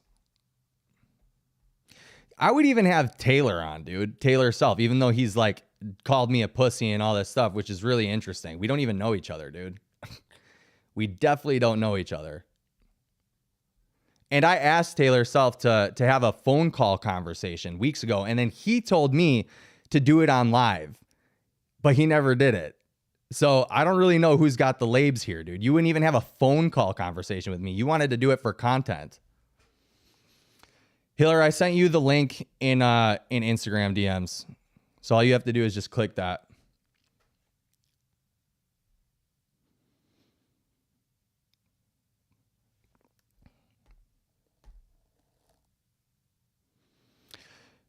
I'm not saying that it's wrong to do it for content, but if I'm the one who's the pussy here, if I'm the one who has the labia, I'm the one who is willing to have the conversation not for content. So I don't mind doing this for content or not for content. My point is calling somebody a pussy when you won't even have a phone call that's not in front of people is a little bit interesting. I agree it would make the most sense, but I'm not only in the world for content. That's not my only goal here. That's not my only goal. My whole point is, how are you calling somebody a pussy and you won't even have the conversation? You won't even have the conversation, not even for I don't know, for the low in private. Hiller's been sent the link, so hopefully he clicks it and clarifies some of the stuff that I guess he has a problem with.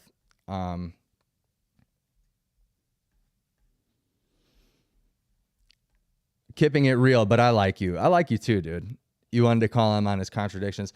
Keeping it real, I hear that you're a Midwest boy. We should try to do something. Hiller, I sent it to 2.0. A guest has joined. It's Mr. Andrew Hiller. What's up, dude? What up? Let me just make sure. I'm good, man. How are you?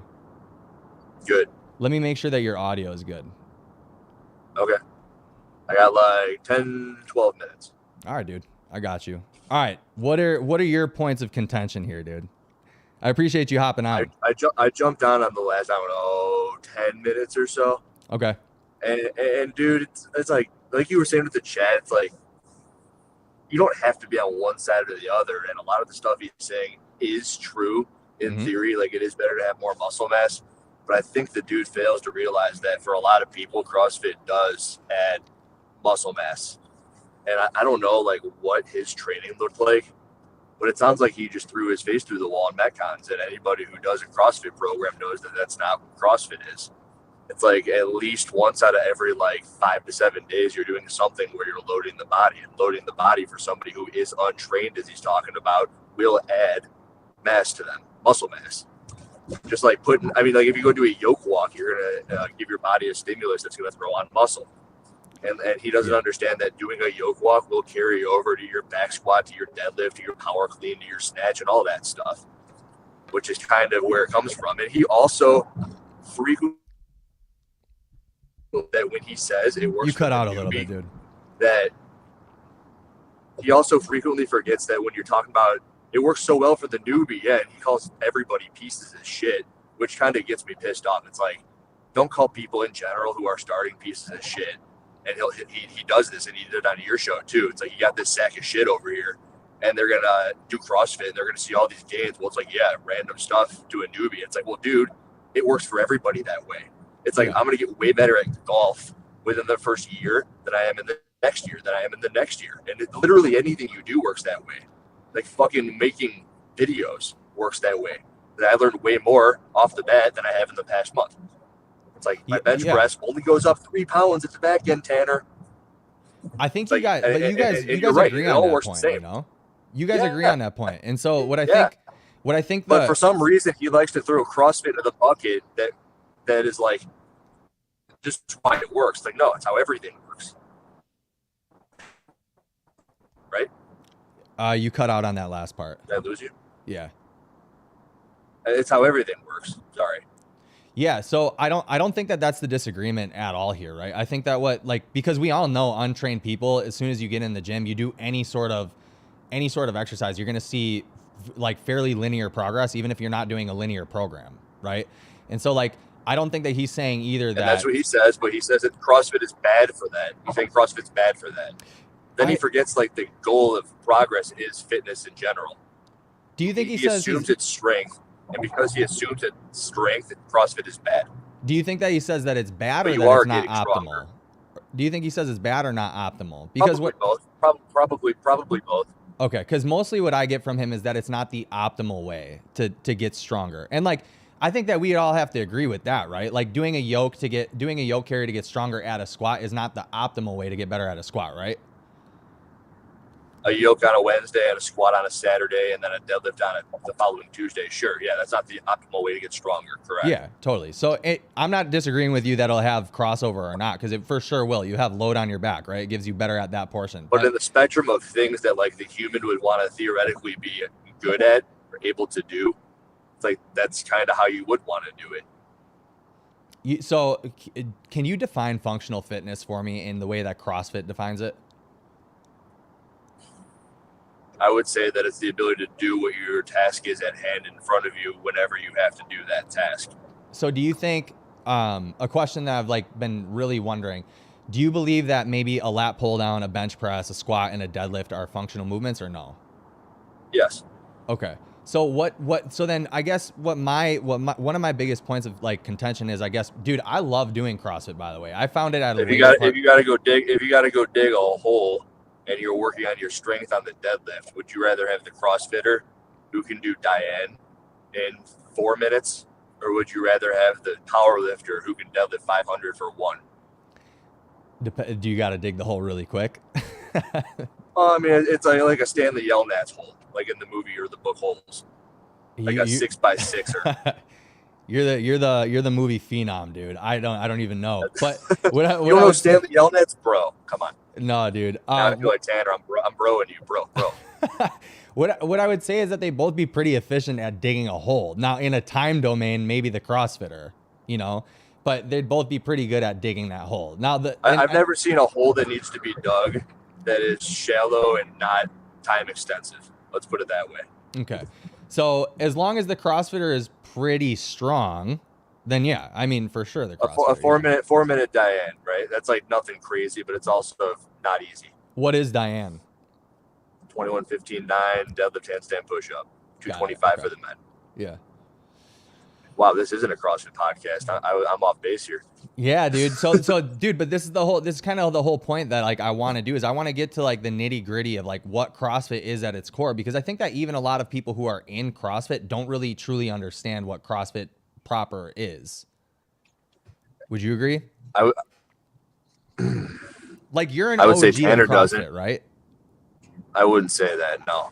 How long? I would say that the people who have been around since like 2010-ish, you can consider OG. Mm. If you're, and I was like 2013. That's when I first got in, back end of 2013. Got it. Okay. What's another point of Tanner's that you really disagree with? I really go directly to, you have an individual who's never done anything, and then you throw him into a program, and he's going to tell you that putting on muscle mass is going to be the best thing you can do for the rest of your life. And I can't argue that. Like, yes. But it's not exclusive. And that's, I think, what he forgets, because people, and let's say you have somebody who's morbidly obese. It's like, it's not going to do them a whole lot of good to be a whole lot stronger, because I believe that they're pretty strong by nature. Yeah. I mean, they got to move themselves all day.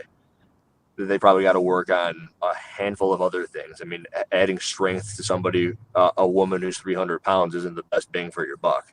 Mm. Like, she doesn't need to go do 5x5 back squat or a deadlift progression. Like, that's not what she should do. She should probably learn something through, and part of CrossFit he forgets is the food. Yeah. Like, they should actually be thinking about what they throw into their mouths. Like that's probably what the first fucking 3 months of CrossFit program should be for the person who's 300 pounds, is education on what they're eating. Yeah, that's what I was going to say. So what if that woman does just resistance training exclusively and then focuses on diet and body composition? Well, then all of a sudden we're working closer to what Tanner has to say, but I think nobody would argue that it's probably going to be better for her to be working in windows that are kind of all over the board. Like throw a 30-minute window at her, throw a 5-minute window at her. In terms of, what do you mean? Like have her do, for you or I, have her do friend, or like whatever the requisite friend would be for her, and then have her do a 5K row or whatever the requisite would be for her. Because as a rookie, first starting 300-pound woman, she probably can't do those things. Yeah. But it could be something like goblet squats and rows, like almost standing upright ring rows is where that woman would start at. And it would be important to do that sort of thing. And I think the intensity that would bring to her would help with their progress a lot more than doing all linear progression weightlifting to accrue more muscle mass. Like doing friend for 5 minutes will have a better result internally for her in the long run. Why doing that once a week, twice a week. The intensity. Why do you think component. that?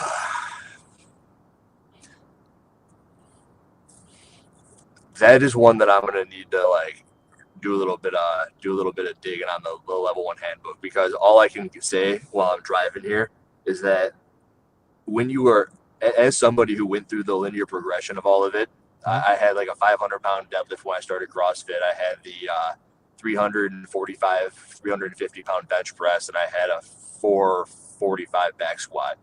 It's only something that once you experience, I'm trying to get as strong as fucking possible. I'm eating as much as I can. I follow the linear progression. I followed the Ripitos. I've done the Wendler 5x5 program, the 531, whatever it was.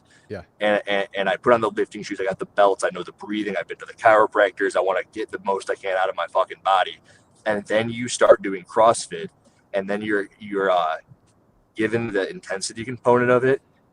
For some fucking reason, your body tightens up in a way that you always wanted as a man. At least I experienced. I'm like, holy shit, I always wanted to get this look, and now I've got this look. Yeah. And it's like, and my best back squat went from 445, 450 as a 22, 23-year-old who's dedicated years of his life. I mean, no less than 7 years at that point. Mm-hmm. And my bench press, which I did fucking forever, I benched 300 as a 17-year-old in high school at 140 pounds, and I wanted to bench 405. Yeah. I never benched a day in my fucking life as a CrossFitter. And in 3 years, I went and retested it, and it was 365.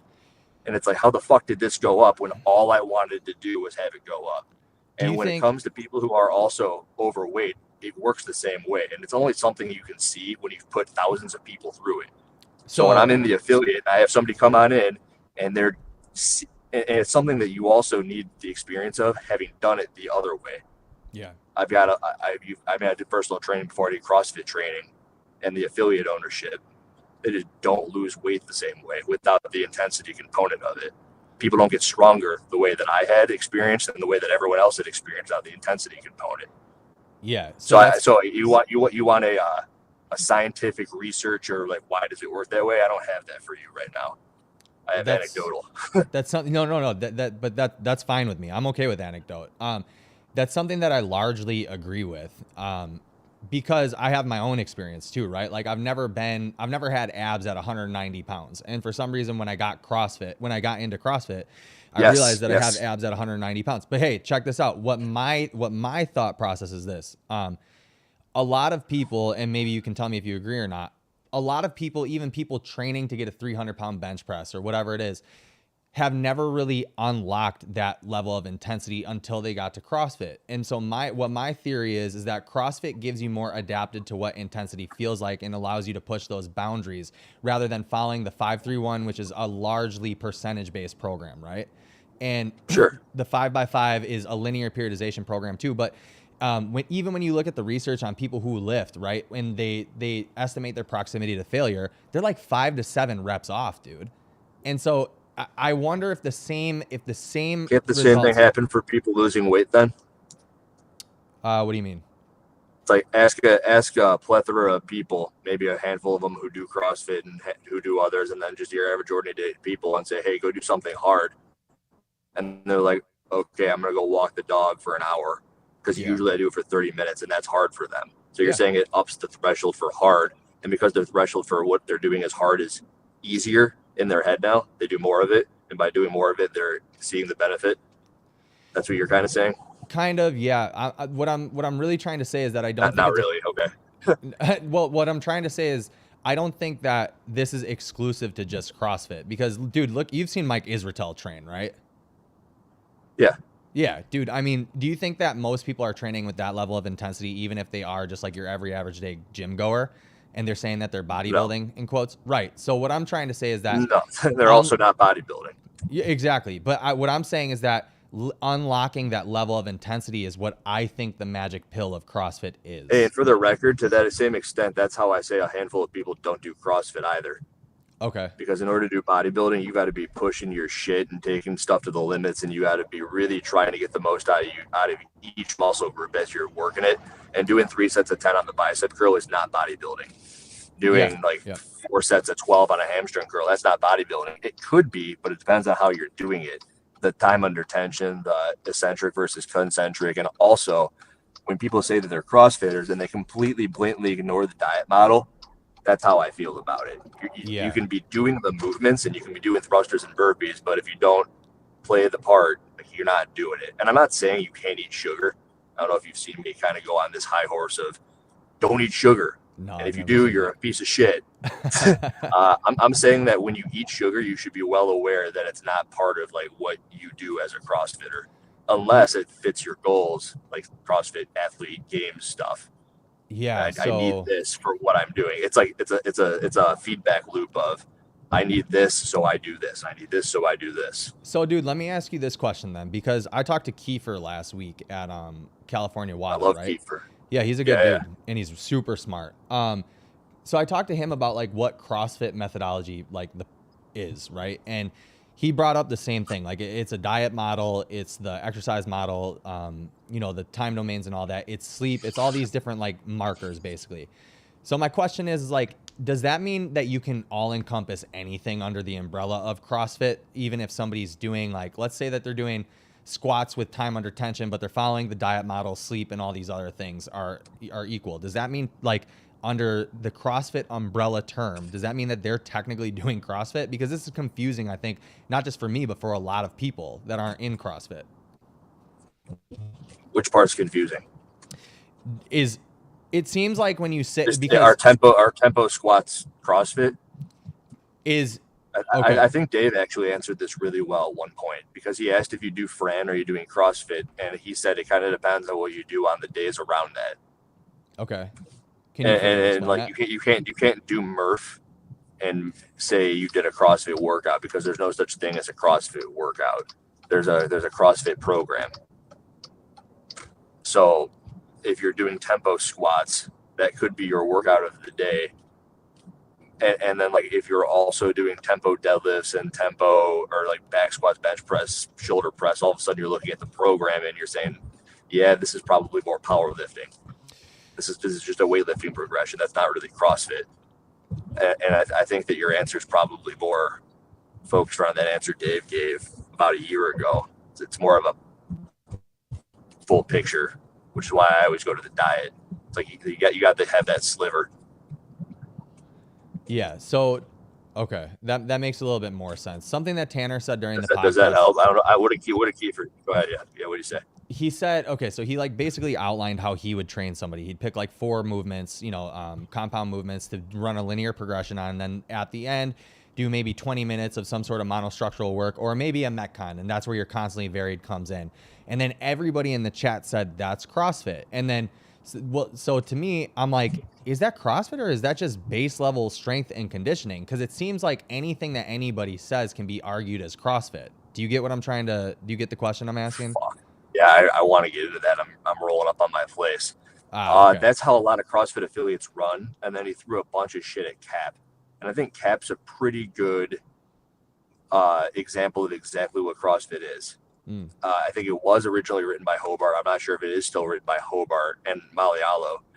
And it was the hand plan. And CrossFit, as he didn't know, bought that thing as a value add to the affiliates. The affiliates are like, we need help. We need programming. So they bought hand plan. Is I believe how that went down. It wasn't like, oh, CrossFit.com sucks, so we need to give them something else. It was something to help out the affiliates. All that said, I remember like I walked into an affiliate not too long ago and they're doing a 5x5 overhead squat. And that was the workout of the day.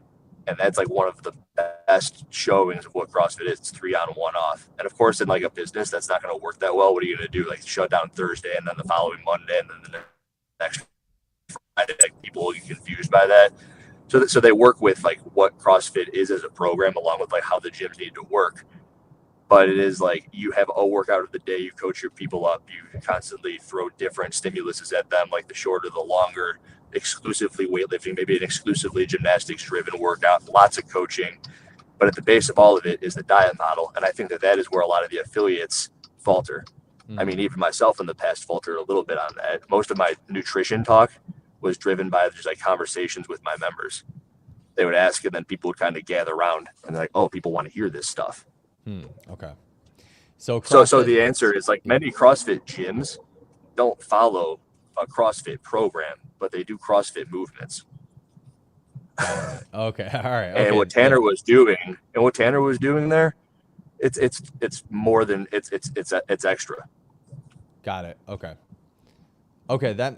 You've kind of shined a little bit better light, because I've been confused as to what directly or what CrossFit proper actually is. It sounds like it's more of a diet model and maybe not a structured linear program. I got 10 seconds. Yeah. Good. You're good, dude. You're good. Okay. Well, hey man, maybe you for can hop on and do more I'd like to do a clarification. longer one too. Yeah. This is good. Sweet, dude. Well, yeah, let me know. I appreciate you for hopping on, dude. I'll talk to you. All right, bro. See ya. Bye. All right, we got a little bit of clarification there. I think that there's still so much muddiness in this, right? I think there's so much muddiness in like the terminology and stuff. And you guys, why I think this is like important, and it's just interesting to me that people have so much of a emotional tie and they do ad hominem attacks on stuff like this.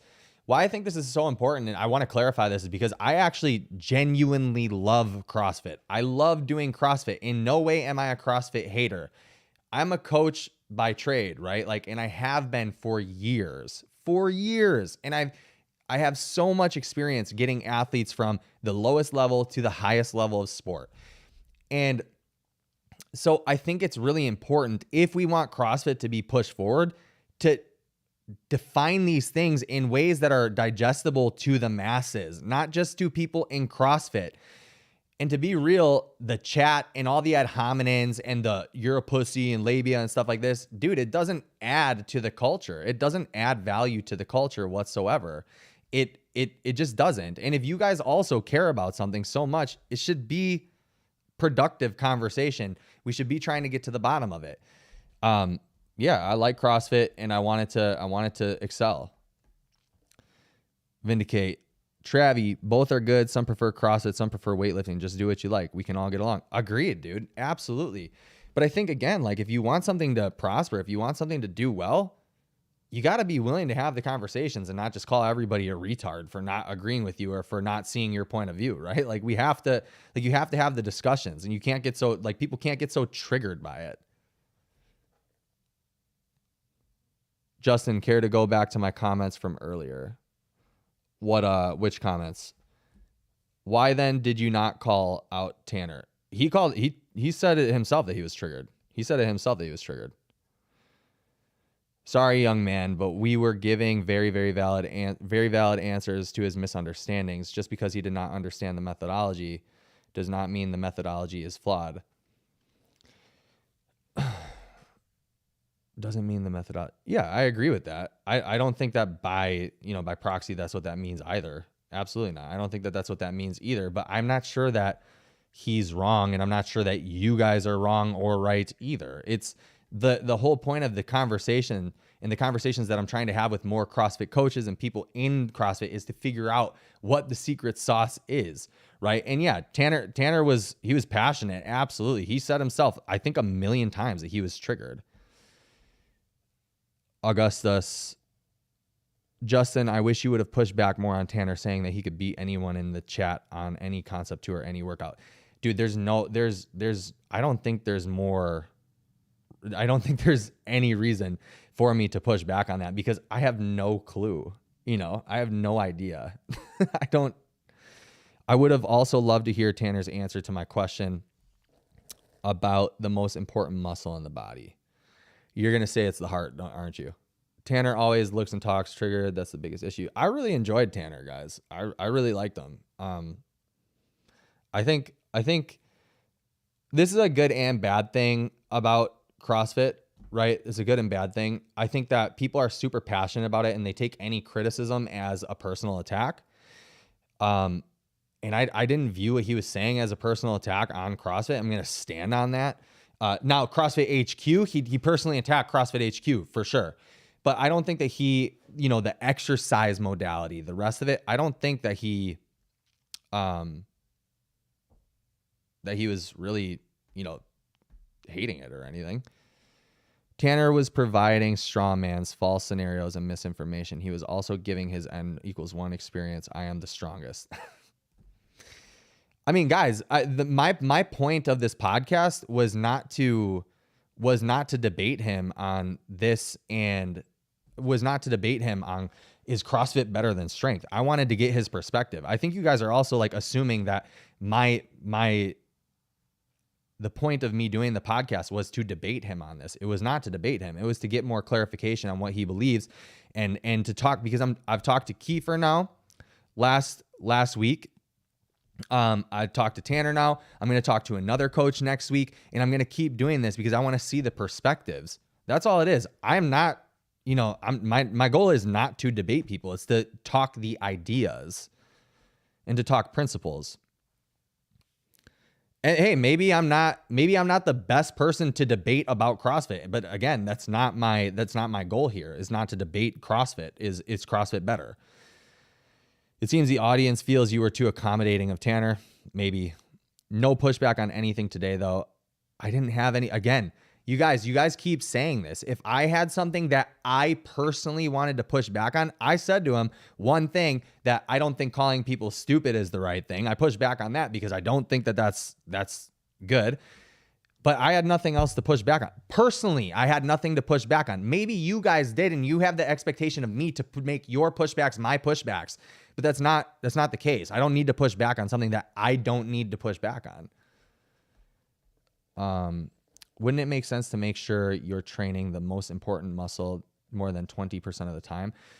You guys are making the assumption that hypertrophic training or strength training doesn't have any sort of cardiovascular adaptation, which is part of the reason why this stuff kind of bothers me a little bit, because it's pretty clear. Now, does that mean that you're going to be when me and Kiefer in that podcast, we get into that. Does that mean you're going to be better at doing 5Ks? Does that mean that you're going to be better at doing marathons? No, absolutely not. But there is implication for cardiovascular adaptation. And also it does get you more fit.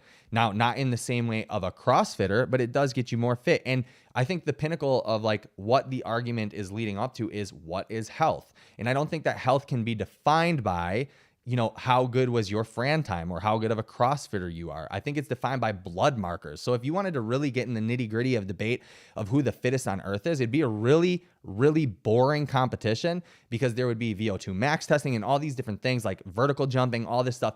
Now, and then if you wanted to see who is better at health, I think what you'd have to do is you'd have to do a study of people who compete or not compete in bodybuilding, but do general bodybuilding stuff, right? And some cardio, at least maintenance level cardio, and then CrossFitters. And would CrossFitters come on top? Possibly, quite possibly they would come on top. There's also a fine line between debating him and actually making him answer questions and pushing back on when he contradicts himself mid-podcast. Okay, can you guys give me the contradictions that he made that I did not push back on? I'm not telling you that I'm right and that I did everything correctly or did everything proper, but I'm also not conceding just because you're saying this. Maybe ask better clarifying questions of guests to better understand their biases and intentions. I think I could agree with you on that. Yeah, maybe I could. I actually had a list of questions that I was going to ask him, and it was a lot of you guys know. Well, you could also just say, what would you say to this comment, and pull up one of our comments. Yeah, but to be fair about that, you're right. The intention was to film an actual podcast to post back. And then I said to him, I think we should go live. I didn't have the intentions to actually read the chat. So you're right on that. If the intention was to read chat and to go live and make it a chat thing, that wasn't the intention. I went live for numbers, number one, and number two, because I thought it'd be fun. But if you're not going to pull up the comments from your viewers while you're live, why go live at all? For views. and now we're talking about this, right? Oh boy, blood markers. I think blood markers are very important, actually. I'm very into the blood markers thing. That's why I'm going to be doing podcasts with some people that I'm really excited about, actually. Let us know. We'd be more forgiving. Let you know what? The chat thing.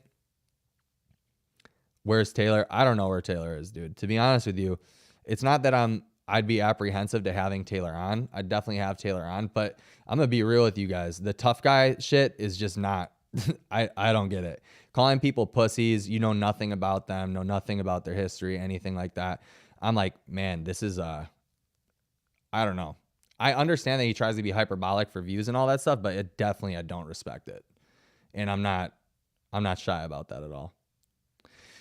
Justin, are you getting Colton on sometime? I had Colton on a while back, and I was trying to do something really cool with Colton. I hope that it actually goes through. He's a really busy dude. I want to have another podcast. I want to have another podcast with him soon, for sure. Maybe Wadapalooza in January, if he's competing. I don't know. LOL. Thanks for doing this. Tanner is controversial due to his firebrand approach. I think that he is controversial for a lot of reasons. But every single person that we're talking about, Hiller, Taylor, Savan, Tanner, they're all controversial. Yeah, Tanner definitely wasn't pulling any tough guy shit. I don't think that he was. Genuinely. He's not calling people pussies. He's not using ad hominem attacks against anybody. Is he like very passionate? Was he triggered? Yeah, he was yelling a little bit. Yeah, but he wasn't calling people pussies. He wasn't calling people out his mouth. You know, he wasn't doing anything crazy like that. And yeah. At Wadapalooza, I was the strongest in the weight room. I don't think that that's tough guy shit. You don't respect name calling, but have you watched any of Tanner's content, or did you listen to him shit on people who CrossFit? You guys, we can do this roundabout, circular stuff. Taylor was directly calling me a pussy, stuff about labia and stuff like that. Tanner might say things about CrossFit, the HQ at large, but I didn't hear him say anything bad about Hiller. I didn't hear him. Did he say something bad about Taylor? I don't remember what he said about Taylor. Honestly, I don't remember. He called CrossFitters stupid. He called people new to the gym stupid. You can get any idiot to come into a gym and follow something random and it looks exciting to them. So it's fine to name call people that aren't you. No. I don't think it is at all. And I corrected him on calling people stupid. I'm definitely not dwelling on Taylor calling me a pussy. I'm just giving you guys the example. Like you guys are all just trying to shit on one person, and you can, that's fair, but like equal, right? Equal. Joe Niels wants to come in. So let's talk to Joe Niels. Copy, close. Joe, I'm about to get you the link, and then I'll read some more of the chat. We can keep this going for a while. And you guys can keep giving me the criticisms for real. I'm totally cool with that. I'm trying to be objective here. And if you guys have real, just like real problems with what I did, I'm totally fine with taking the criticism, but I'm not going to not push back, if it's true. You look like a vape shop employee. No way. That's funny, Trish. That's funny. That's hella funny. Tanner went on a whole tangent about how CrossFit main site and cap are full of shit, and for gym owners who don't know how to program without actually knowing what is going on. So, okay, that may be a fair point. However, I know nothing about cap or main site, so I cannot offer criticisms to things that I don't know about. Like, again, You guys are making your issues my issues. And again, the point of the podcast was not to dispute whether CrossFit is better than strength training or not. It was to get his opinion on what was going on what the truth is. Where are you located, Justin? You want my exact address and social security number? What up, Joe? I'm in the Midwest, bro. Huh? Shaking. Not much, dude. I have to pee, to be honest with you. I might drink all this and then piss in this bottle because I don't want to leave the computer. No, I'm just kidding. Hold on. Let me just read 2 more comments, okay? Yep. You guys, Joe is a good buddy of mine too. So if you're expecting me to talk shit to him and whatever, it's not going to happen. Fire away. Yeah. Augustus, not an issue, but you're saying Taylor came in ad hominem, but Tanner was making ad hominem. All right. Fair point. Right? Fair point, Joe? Yeah. What Fair I point. found to be most interesting is Tanner would bash CrossFit and then preach like an ideal he had, and it was CrossFit. Dude, this is why I have to dig more on this, bro, right? Because you guys keep saying that. Everyone keeps saying that, but like in my world, that's just general strength and conditioning, bro. So I have two big takeaways from what I think is shaping Tanner's experience. They say that you need a better connection. Can you move or no? Yeah. Tanner does make valid points about the L1 and variances among affiliates. He's wrong about shitting on the whole methodology. I don't think you're wrong there. I think to shit on the whole methodology, I don't even shit on the whole methodology. I am very open about I don't understand the methodology because no one has actually been able to explain it to me in a way that's digestible to somebody who doesn't come from CrossFit. And that's just me being totally honest and real. So many people outside of CrossFit, you guys live in this what's it called? This bubble, I feel like, that everybody knows what you're talking about. But people outside of CrossFit don't understand what CrossFit as a methodology as a whole is. Joe, you're frozen. Justin, exactly. He said cap is shit, but then I gotta get Joe in here. All right, you're back in. Let me Yeah. Can you guys hear Joe? Can you hear Joe? Can y'all hear me? Justin, it seems you weren't listening to the same things we were. I don't think that that's true, dude. But So maybe. I think my two biggest takeaways with Tanner is ooh, you got balloons. we got balloons. Happy birthday. The two biggest takeaways I have is because Tanner trained in competitive CrossFit so early on, I think he didn't get the version of CrossFit and what the average affiliate looks like now. And I think also his distaste with the competition space is he competed at Dubai at a very, very infancy, like early time in the sport where like Dubai wasn't as big. And I think that CrossFit wasn't pulling as broad of like a fit athlete or a well-rounded athlete. It was more of just pure capacity when in its earliest stages. And I think Tanner did well. And then as the pool of athletes started to increase and like you're getting fitter, more, I would say, actual true athletic potential people, that Tanner struggled with staying at that level as everyone else entered the sport. And I think that really put a sour taste in his mouth. So you think that he's like mad at CrossFit because he didn't like get to the upper echelon is what you're saying? I don't think he's mad at CrossFit. I think that shaped his experience, that he thought he wasn't getting better. It's just he wasn't getting better at a better rate of his peers entering the sport. Okay, but I think his Fran time was improving. I think his bench was improving. I think his back squat was improving. But he wasn't finding himself where he was on the leaderboard anymore. So his inability to adapt or progress, I think, got him, I guess, salty.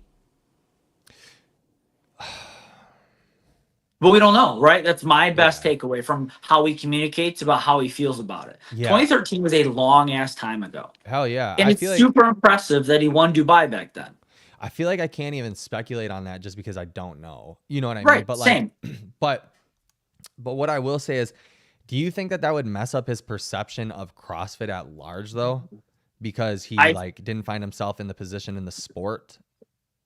No, I think his experience at an affiliate that long ago could have been very different. My initial experience at an affiliate back when I started in like 2013, yeah, the programming wasn't very well rounded or balanced throughout because there just wasn't as much information for us as CrossFitters. Sure, we could get the same L1.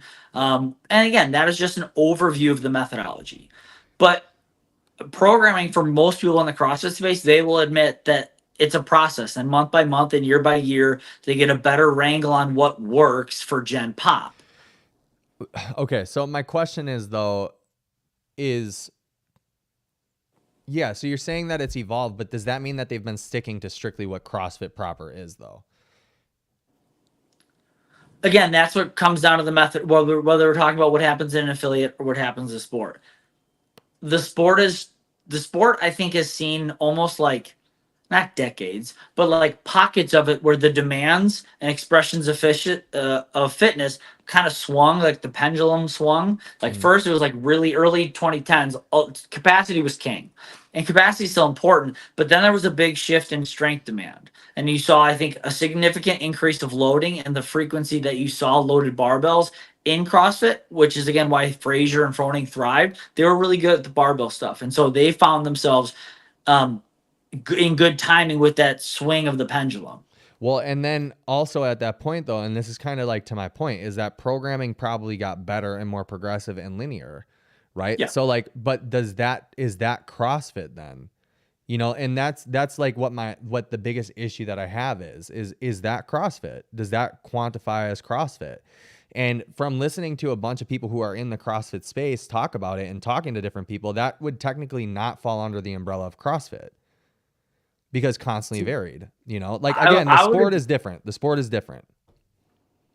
Yeah, the sport. We need to do a good job constantly in the conversation saying I'm speaking in regards of methodology and affiliate side of stuff or sport, because that's where everyone, I think, gets muddy, and then everyone starts yelling, thinking that they're on the same same side. Joe, explain this shit to me, dude.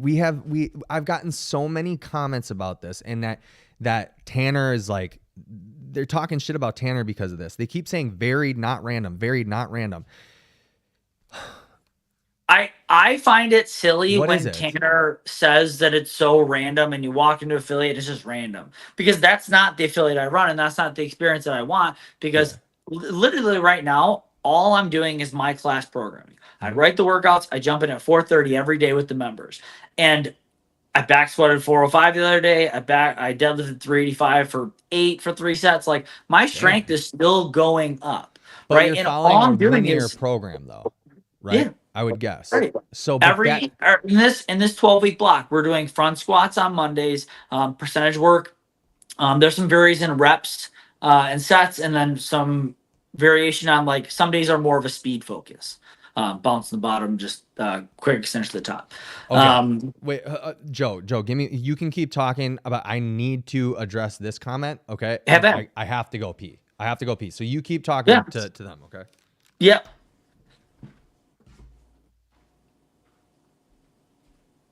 Keep talking. All right, we're good. Yeah, so again, I can only speak on my affiliate and what we do and what I program and what I participate in. Again, we have 8 to 12-week blocks where there's a certain focus. You're going to find the programming to have that linear progression where we're building on a certain focus, whether it's a front squat, a back squat, a clean and jerk, a snatch. Maybe it's even just that block is more skilled in a certain gymnastic skill. Maybe it's inverted pressing, so there's more handstand push-up progression or wall walk progression or strict handstand push-up progression, whatever that might be, or a upper body pulling progression. Like most good CrossFit affiliates have a plan that spans more than 1 week. It should be probably more than 12 weeks, because you should know what one 12-week block is going to reach adaptation, and then what that next block should like roll into. If we're doing a front squat bias right now, maybe my next 12 weeks will be a bias for them PRing your squat clean, right? We built some global strength in the front squat, do a little bit of deadlift as well to get that pulling there. And then that next 12 week, we build on the progression of tying that strength foundation into some speed and technique that would hopefully eventuate to a clean PR. And then again, the next 2 week blocks, well, we're rolling near to the open. So yeah, we're going to pull back maybe on as much of top end strength and then get you guys out of breath a little bit more. We know what movements are going to come in the open, right? We're going to have a little more frequency in the burpee and some of those hinging patterns because we hinge a lot in the open these days and get out of breath. And so that next 12-week block is going to roll into what we think the open is, because most CrossFitters study for the test that is the open because that's their measuring stick.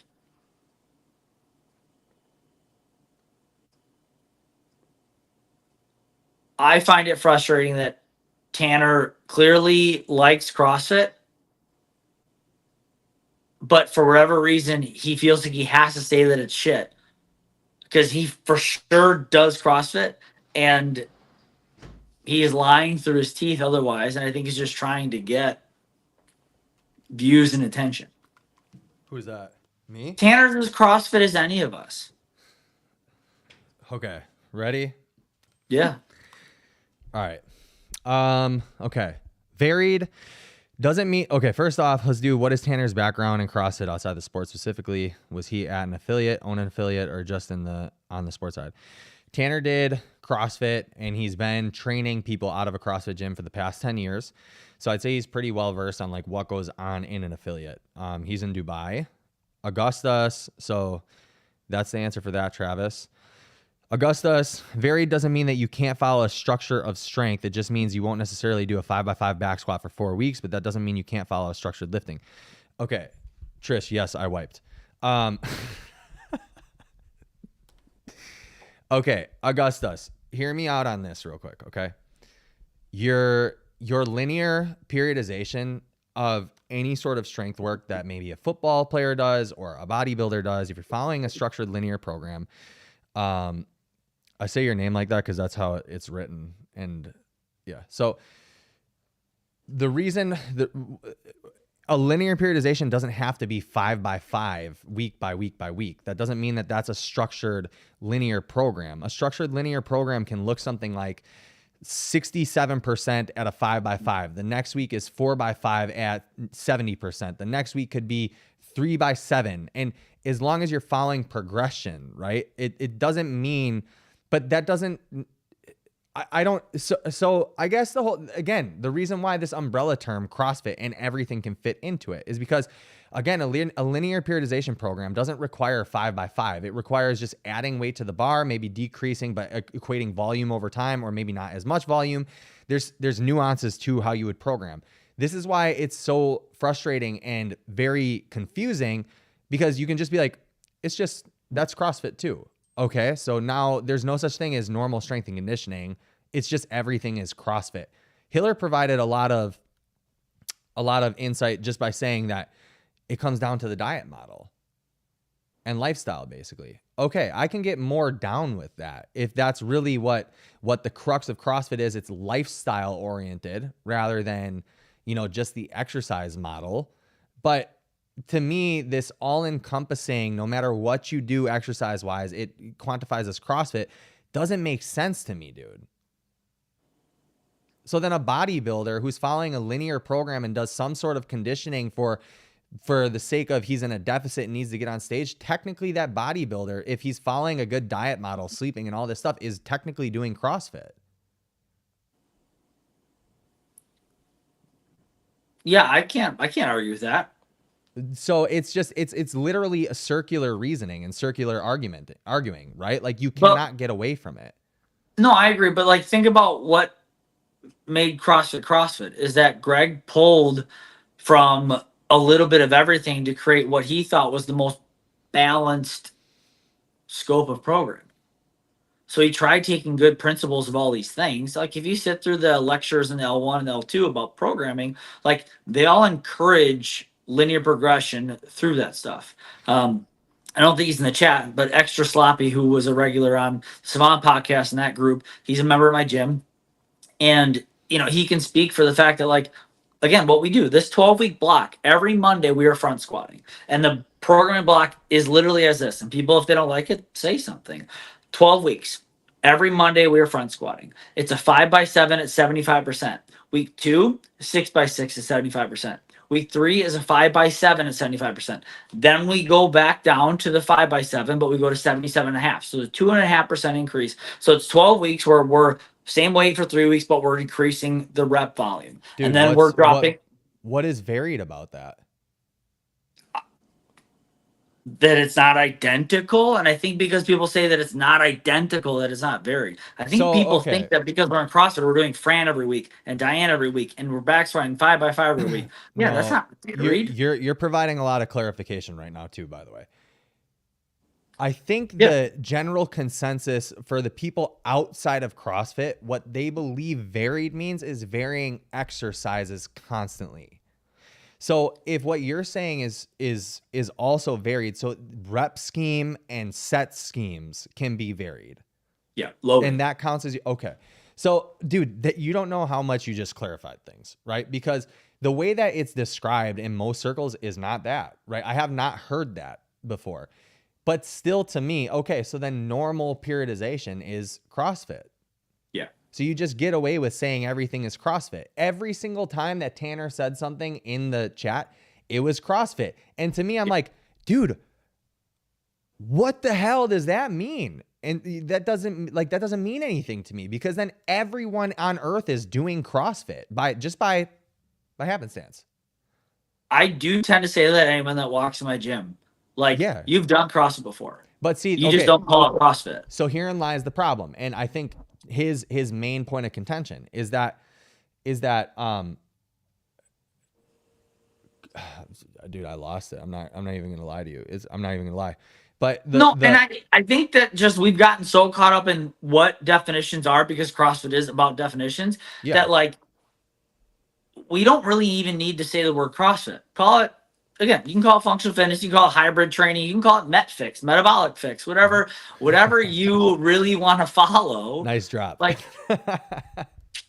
they're all roughly the same. What makes CrossFit different is that it does have more of a lifestyle component. They eat meat, veggies, nuts, seeds, some fruit, little starch, no sugar. There's fitness in 100 words. There is, the idea that we should learn and play new sports. There is some of the religion aspects that make CrossFit different. So yeah, and so okay, you completely just like hit it on what I was gonna say. Sorry, this has been 2 hours and 15 minutes. But the only difference between CrossFit and bodybuilding then is the fact that they've branded it as a methodology. That's literally it. So if somebody could come by and say the same thing about bodybuilding and brand it, and then say that everybody's doing bodybuilding, basically, as long as they're in the gym, not doing metcons, obviously, because that's not a part of traditional like bodybuilding, but as long as they're in the gym doing 3 reps of 10 or whatever, boom, boom, boom, and they're following, a certain type of diet lifestyle thing, and they're doing cardio, regularly, then you would say that you're doing bodybuilding.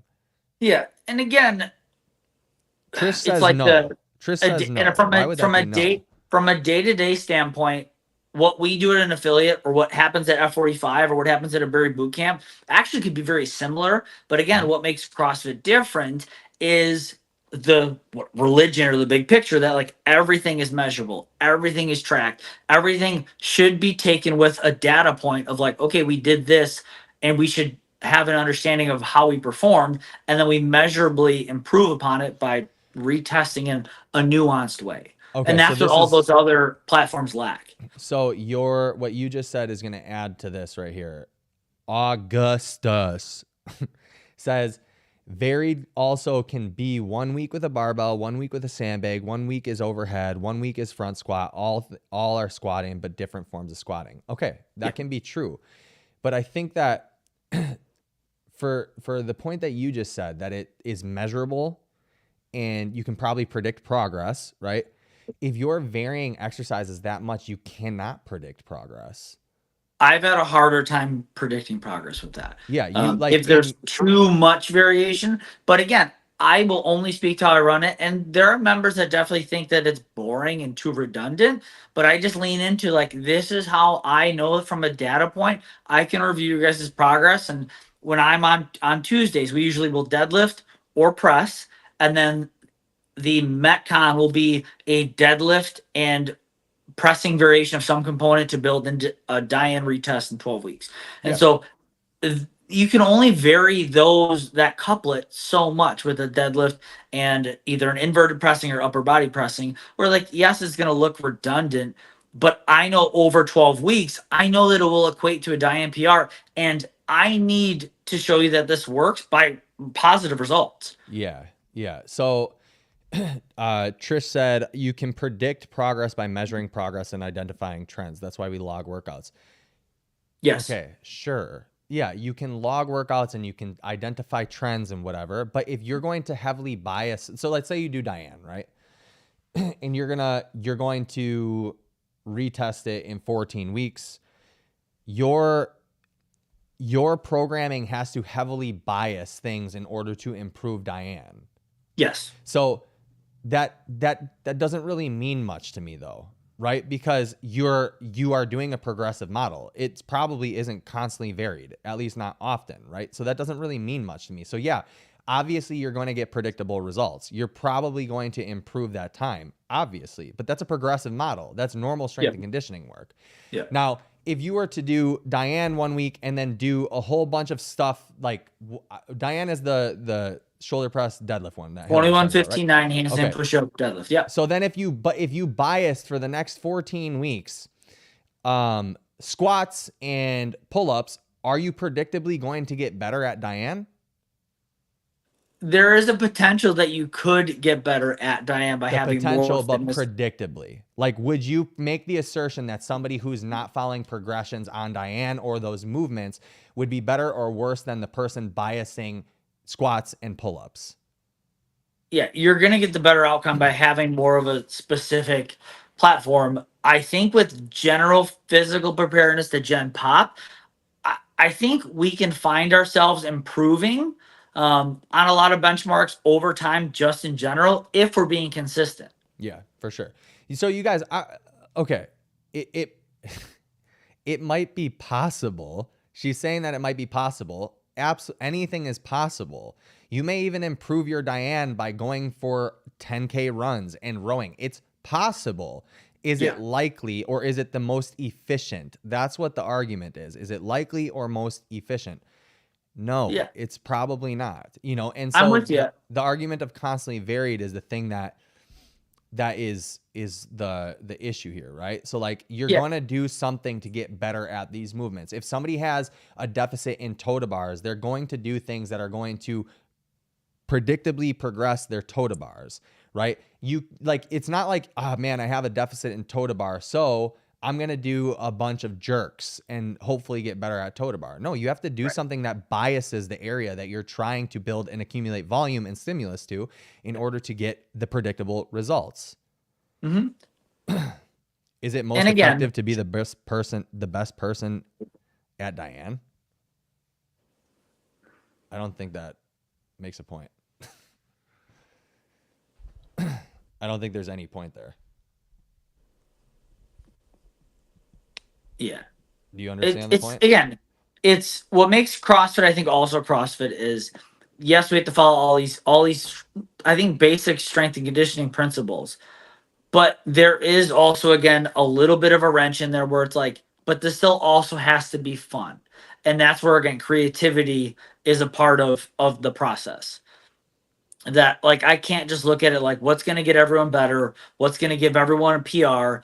I still need to be like, okay, this is actually fun enough to still come in and do day in, day out. And if my Fridays always look so similar that you're getting your dick kicked to the dirt, the average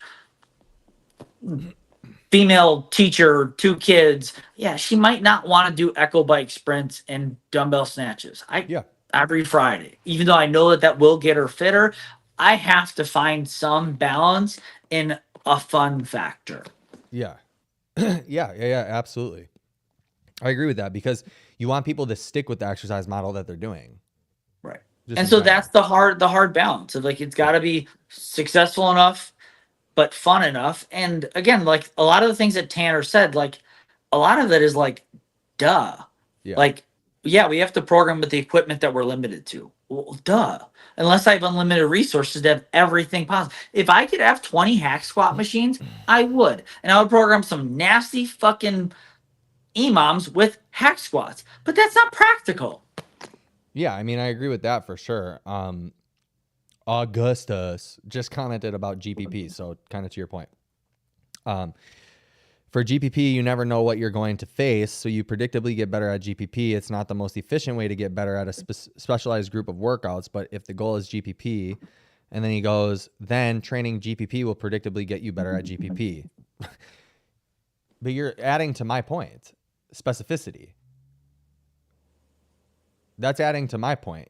You do the things to get better at the things that you need to get better at. So if you're going to train GPP, you want to get better at GPP. Yeah, you better train GPP. It's like if a fighter wants to get better at fighting, not only does he have to do strength work, I don't agree that that's probably the best use of his time. The best use of his time would be to get in the cage and fight and to learn more skills, acquire skill that is required of his sport. Yeah, I think Trish is getting a little bit caught up too much in like specificity. Like my Tuesdays are the only real like Diane deadlift centric day where like that's structured, right? Mondays we front squat. Wednesdays is a partner day, and there's a little bit more of a probably a midline bias and some conditioning. Tuesdays is going to be a little bit more of like a pure interval based conditioning, and then Fridays is Olympic weightlifting, and then a mixed modal, so like a couple usually of like burpees and something that's going to be a little bit nastier and more of like you got to be able to just hang on and stay in the suck. Yeah. That's what my Monday to Friday looks like. So, but you're following that model throughout the week that you just described, week to week, right? You're biasing something every single There's day. just little wrinkles in those days. They look pretty similar. If it's a 12-week block that we're in the middle of, then yeah, those weeks are going to look pretty similar. And then after the 12 weeks, we take whatever adaptation we took from, and then again, hopefully build. When you were stepping away to pee, I was saying like right now, the Mondays, we have a front squat bias. And then hopefully that next 12-week business cycle, well, we're going to probably go into a squat clean focus that we're going to take some of this foundation of front squat strength that we've built, and then we're going to leverage that with a little bit of technique adaptation as well to get your clean up. So I don't disagree with anything that you just said. I just don't know how I just don't know how that's constantly varied. I mean, bodybuilders have been doing this for years. I don't know how that's CrossFit. You know what I mean? Like, so I guess, and people are like triggered and mad because like, I don't think that they have much experience outside of it, you know, like, because you look at a bodybuilder, they're probably going to follow the same exercises for anywhere between 4 to 8 weeks. Make the adaptation, get stronger at that, because predictably, if you're adding weight or reps or sets to an exercise, you predictably will be adding more muscle. It is likely that you are adding more muscle. That's the best model that we've come up with for that, rather than this P90X muscle confusion thing. You don't know if you're getting better. You don't know if you're getting stronger. So how can you predict muscle gain? It's not possible. Well, it's not technically possible.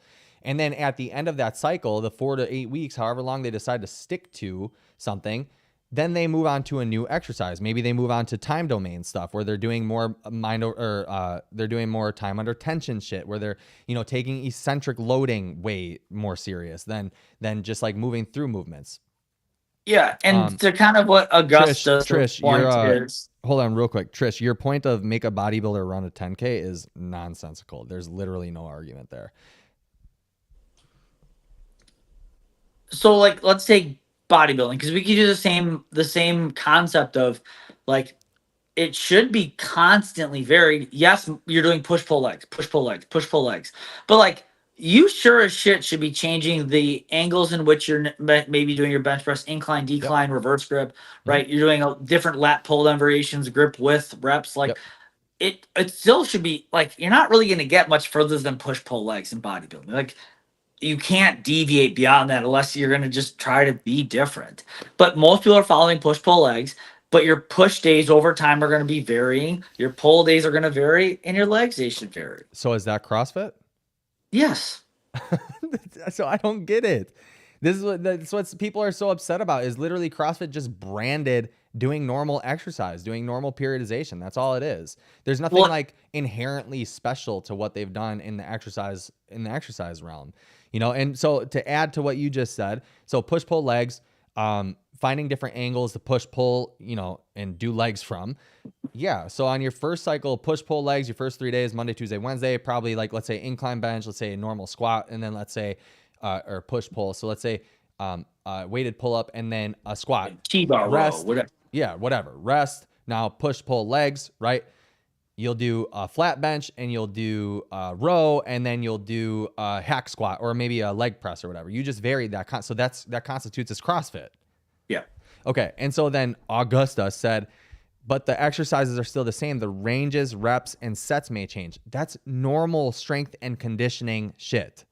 Yeah. That's normal I think strength and where conditioning. we have issues is because the average CrossFitter doesn't have a degree in strength and conditioning. They don't realize that we're following similar principles. You're following all the principles.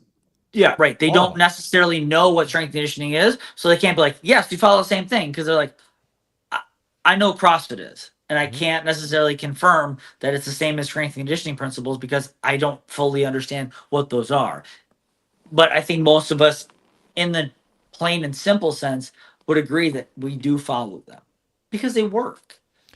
Yeah, they work. Exactly. So it's not that there's anything magical to the principle of CrossFit. They're following the same things that people have been doing literally for years.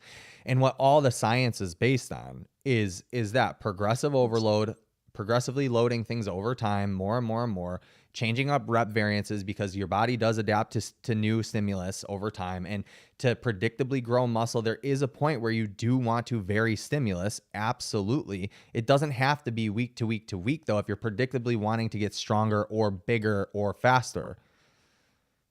What CrossFit did that I think added the most value was the concept of task priority and time priority. Yeah. I think that's what truly changed fitness, is that they took all of these concepts that already existed, but the way that they shaped it into you're going to do this as fast as you can, or you have this much time and you're going to accomplish as much work as possible. That's where CrossFit really came in and actually like trademark, defined, created something that was unique, but they took from everything else because Greg saw that it worked, whether it was West Side's programs or whatever that is. Like, those concepts work. We cannot dispute. And that's the main driver of why I think people think I'm a CrossFit hater. I'm definitely not. Like, that I train CrossFit, and so I think that what the magic of CrossFit is that it takes newbies or even well-trained individuals and they show them a side of intensity that they've never seen before. Yes. Now, if you can take that intensity, which I am now doing, I'm transitioning to doing more endurance sport and bodybuilding stuff for a period of time. If I can transfer that intensity over to bodybuilding, I will probably make better gains, way better gains, because now I understand what I'm actually capable of. Right. Yeah. And before, I'll be honest, I was good at these sports. I was pretty good, powerlifting and, bodybuilding, but I wasn't as good as now I think I can be, thanks to CrossFit. And I'll give CrossFit I'll give it what it needs. You know what I mean? And would I still do Metcons in a bodybuilding program? Probably, because I find value in the intensity principles. I think the only proof and the only point that needs to be made is Tanner does CrossFit. And the reason he does CrossFit is because it's what works best. If Tanner was clearly doing another program, I would actually entertain his theatrics, but he's still just doing CrossFit. And if it wasn't as good as it was, he wouldn't not be doing it. I guess it's just, I think it's just really, what's the word? There are movements that only CrossFitters do. Like a push press, a thruster, a wall ball. Powerlifters will push press. Weightlifters will push press. But you're right. I feel like they will thruster. Jerk. I guess for volume, in the scope of volume. A strongman is definitely push pressing. Okay. I feel like it might be coming more into the sport of strongman that you'll see guys jerking that are finding success in that. But again, yes, it is hard to really pinpoint it because, CrossFit took so many principles from other people. But I would genuinely like to see what Tanner's day-to-day programming is. That he's actually doing, not what he's writing for the masses and people should be subscribing and paying for. I would be curious what his day-to-day looks like, and then we would really see what he's pushing towards. That's what I want to know, is what is his goal? Yeah, Logan and not beg. No, Logan just made a good point and said it's a catch-all. Absolutely. I think CrossFit is just a catch-all. It's a catch-all term. Yes. What I would to your point that you just made, what I would probably say is this. I really like to do CrossFit, but my bias of what I like to do doesn't mean that I think it would be fitting for someone else to do. Correct. Right? So 100%. my athletes will not be doing CrossFit because my athletes' parents don't give a shit about constantly varied. They do not care. They want sports specific. They want not even sports specific. They want real, measurable, tangible numbers and outcomes. Can I guarantee them that their son's vertical is going to get better just by doing CrossFit? I cannot guarantee that. Can I guarantee it by the methods of teaching the vertical jump, adding volume to their vertical jump, adding weight to their squat week by week, doing things like that? Can I guarantee that? Yes, absolutely. And I've done it time and time and time again. Can I guarantee their 40-yard dash is going to be improved by CrossFit? No. Could it? Yeah, for sure. Not guaranteed. Guaranteed there's ways to do it, you know? Yeah. So again, I'm not saying that CrossFit is not able to accomplish these things, but I'm saying that it's not the best way to do those things. Yeah. Again, it's the yin and yang of CrossFit is the progression, like the efficacy of the program having success.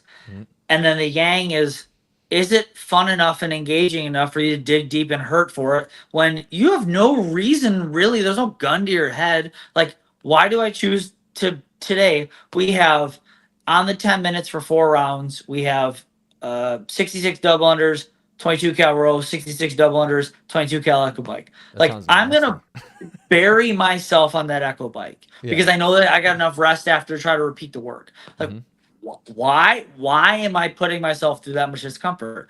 Well, there's the race and I guess the slightly competitive side of it that, like, I don't want anyone to take down my times, like, or I want to just see what my body can do when I really bury it. Yeah, for sure. Can I repeat the work?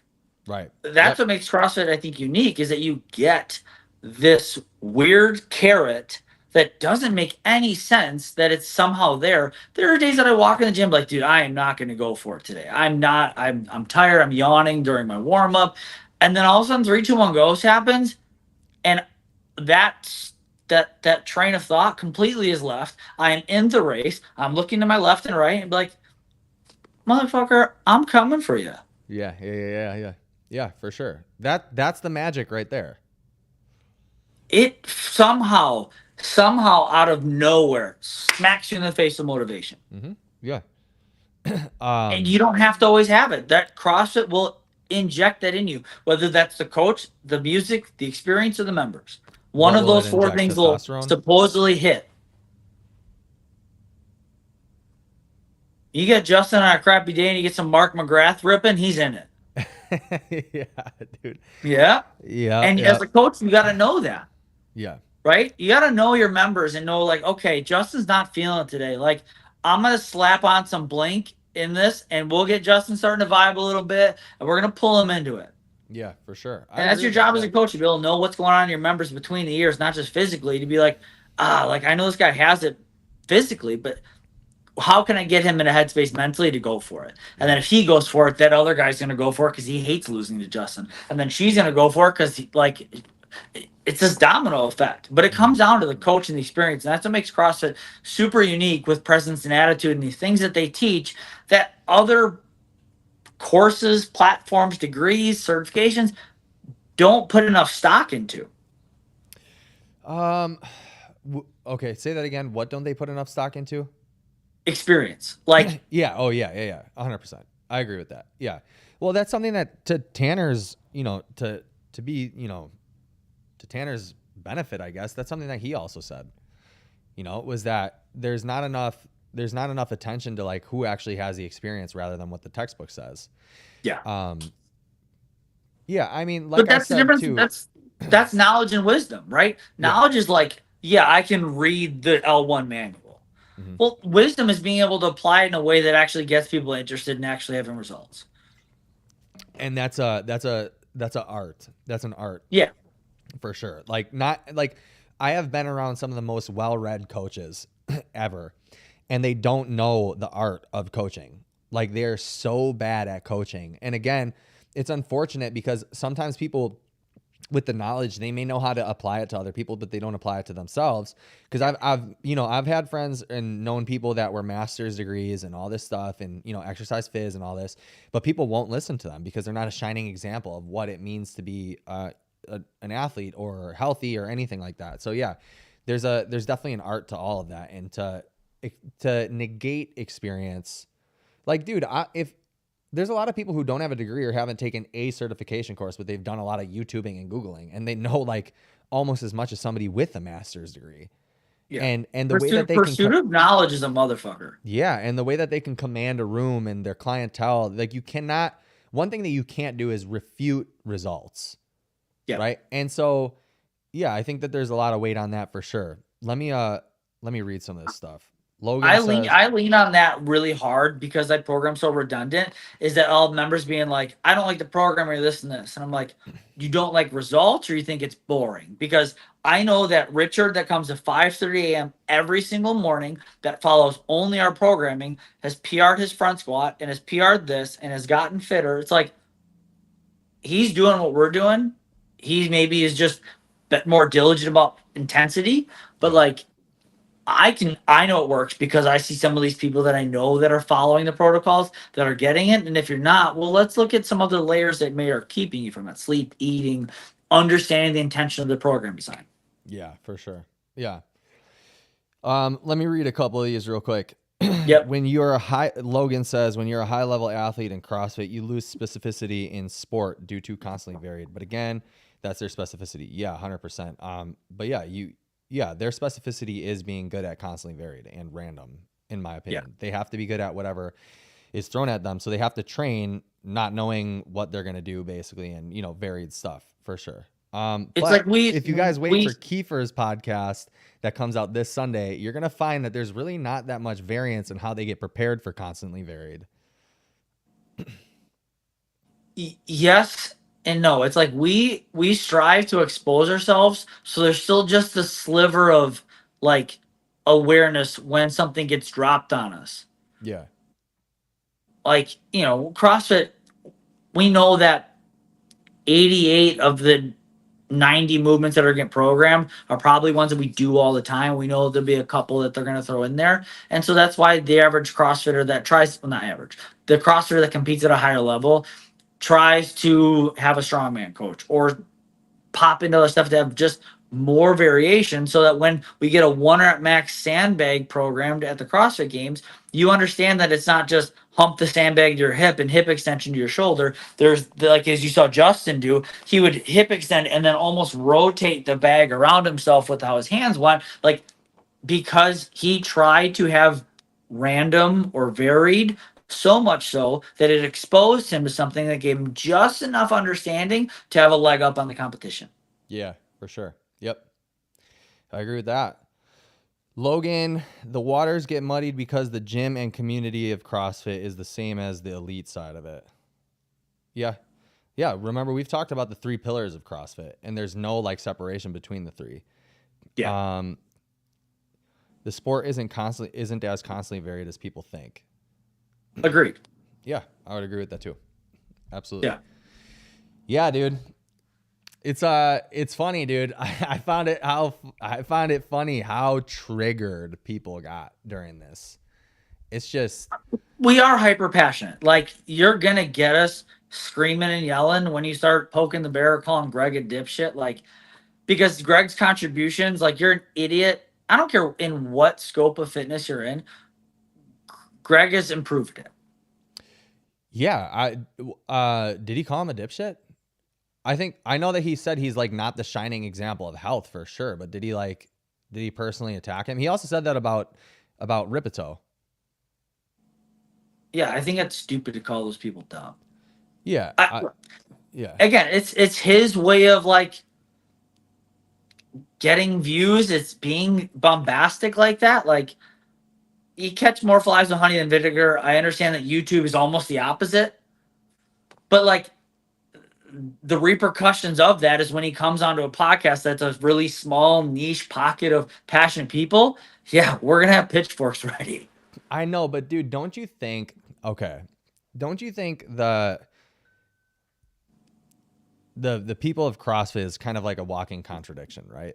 Because we are not triggered by anything. We are freedom of speech. We are all this stuff. But then as soon as someone talks out the side of their mouth about something that is not that everyone is super passionate about, now the triggering comes out. Now the tough guy stuff comes out. You know what I mean? Like, it's just so interesting to me that's where this goes. I'm with you. I would agree. I think we talked about it before. Like it's like a lot of these people will be like, stupid liberals, why are you triggered by everything? And then the minute you have CrossFit in your mouth, it's like, like, what the hell did you just say?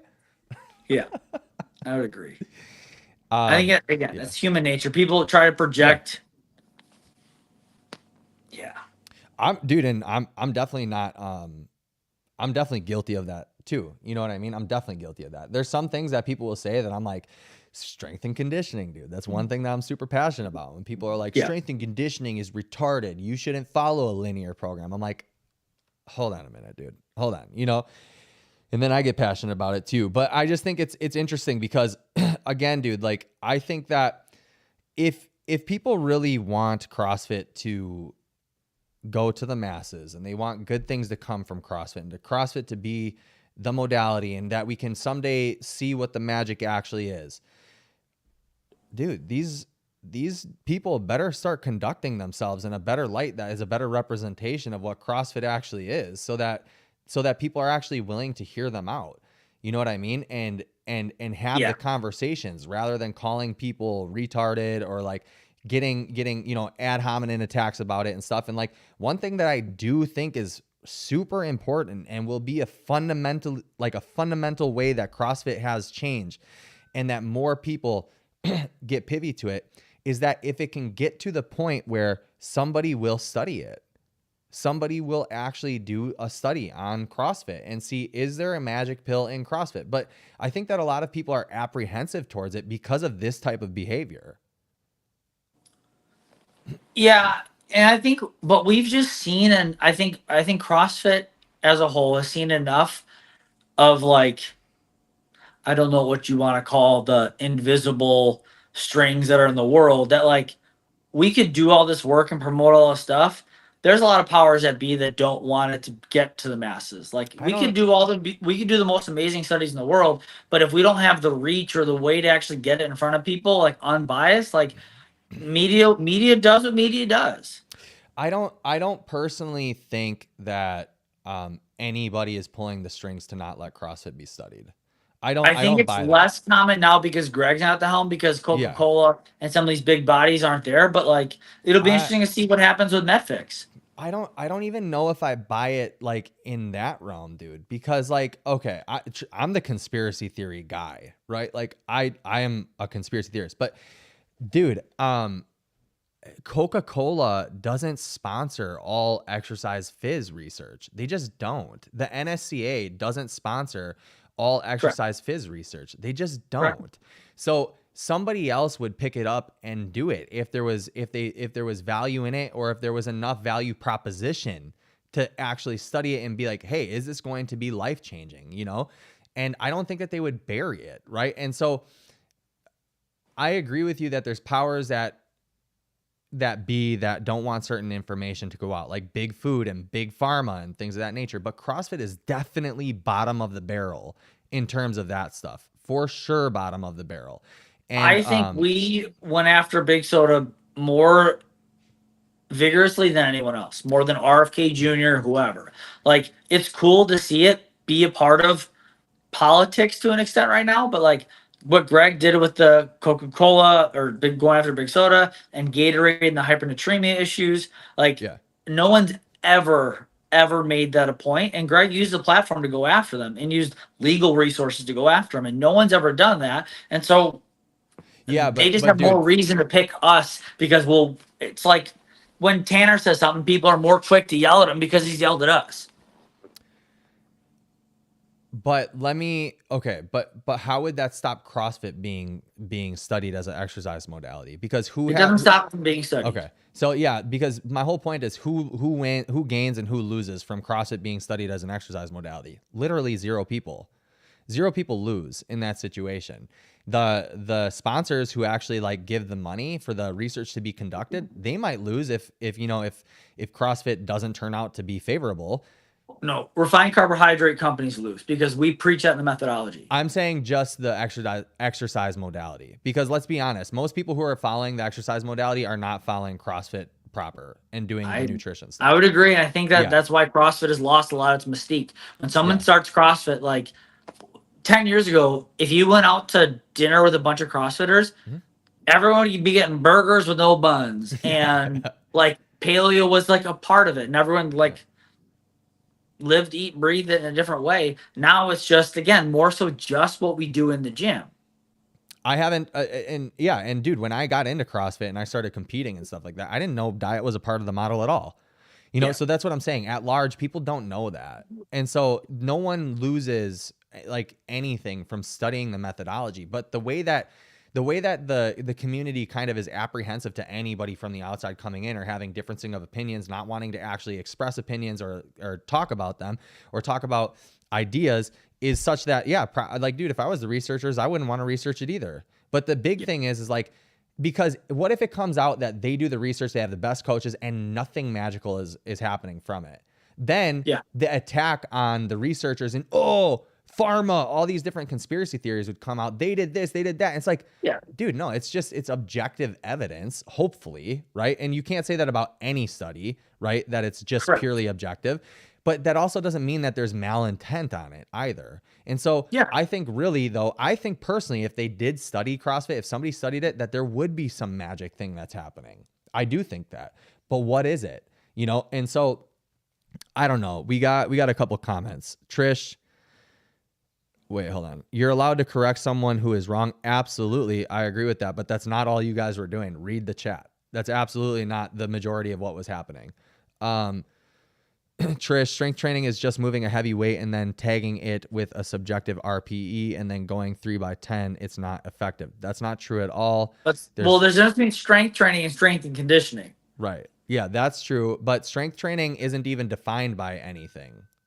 Right. Strength training doesn't have a specific definition or a specific rep scheme or any of that. So I don't know what that is. And also, it's not true. Subjective RPE, people have subjective RPE, what they think is happening, but when you take them into lab, it seems to be wildly off.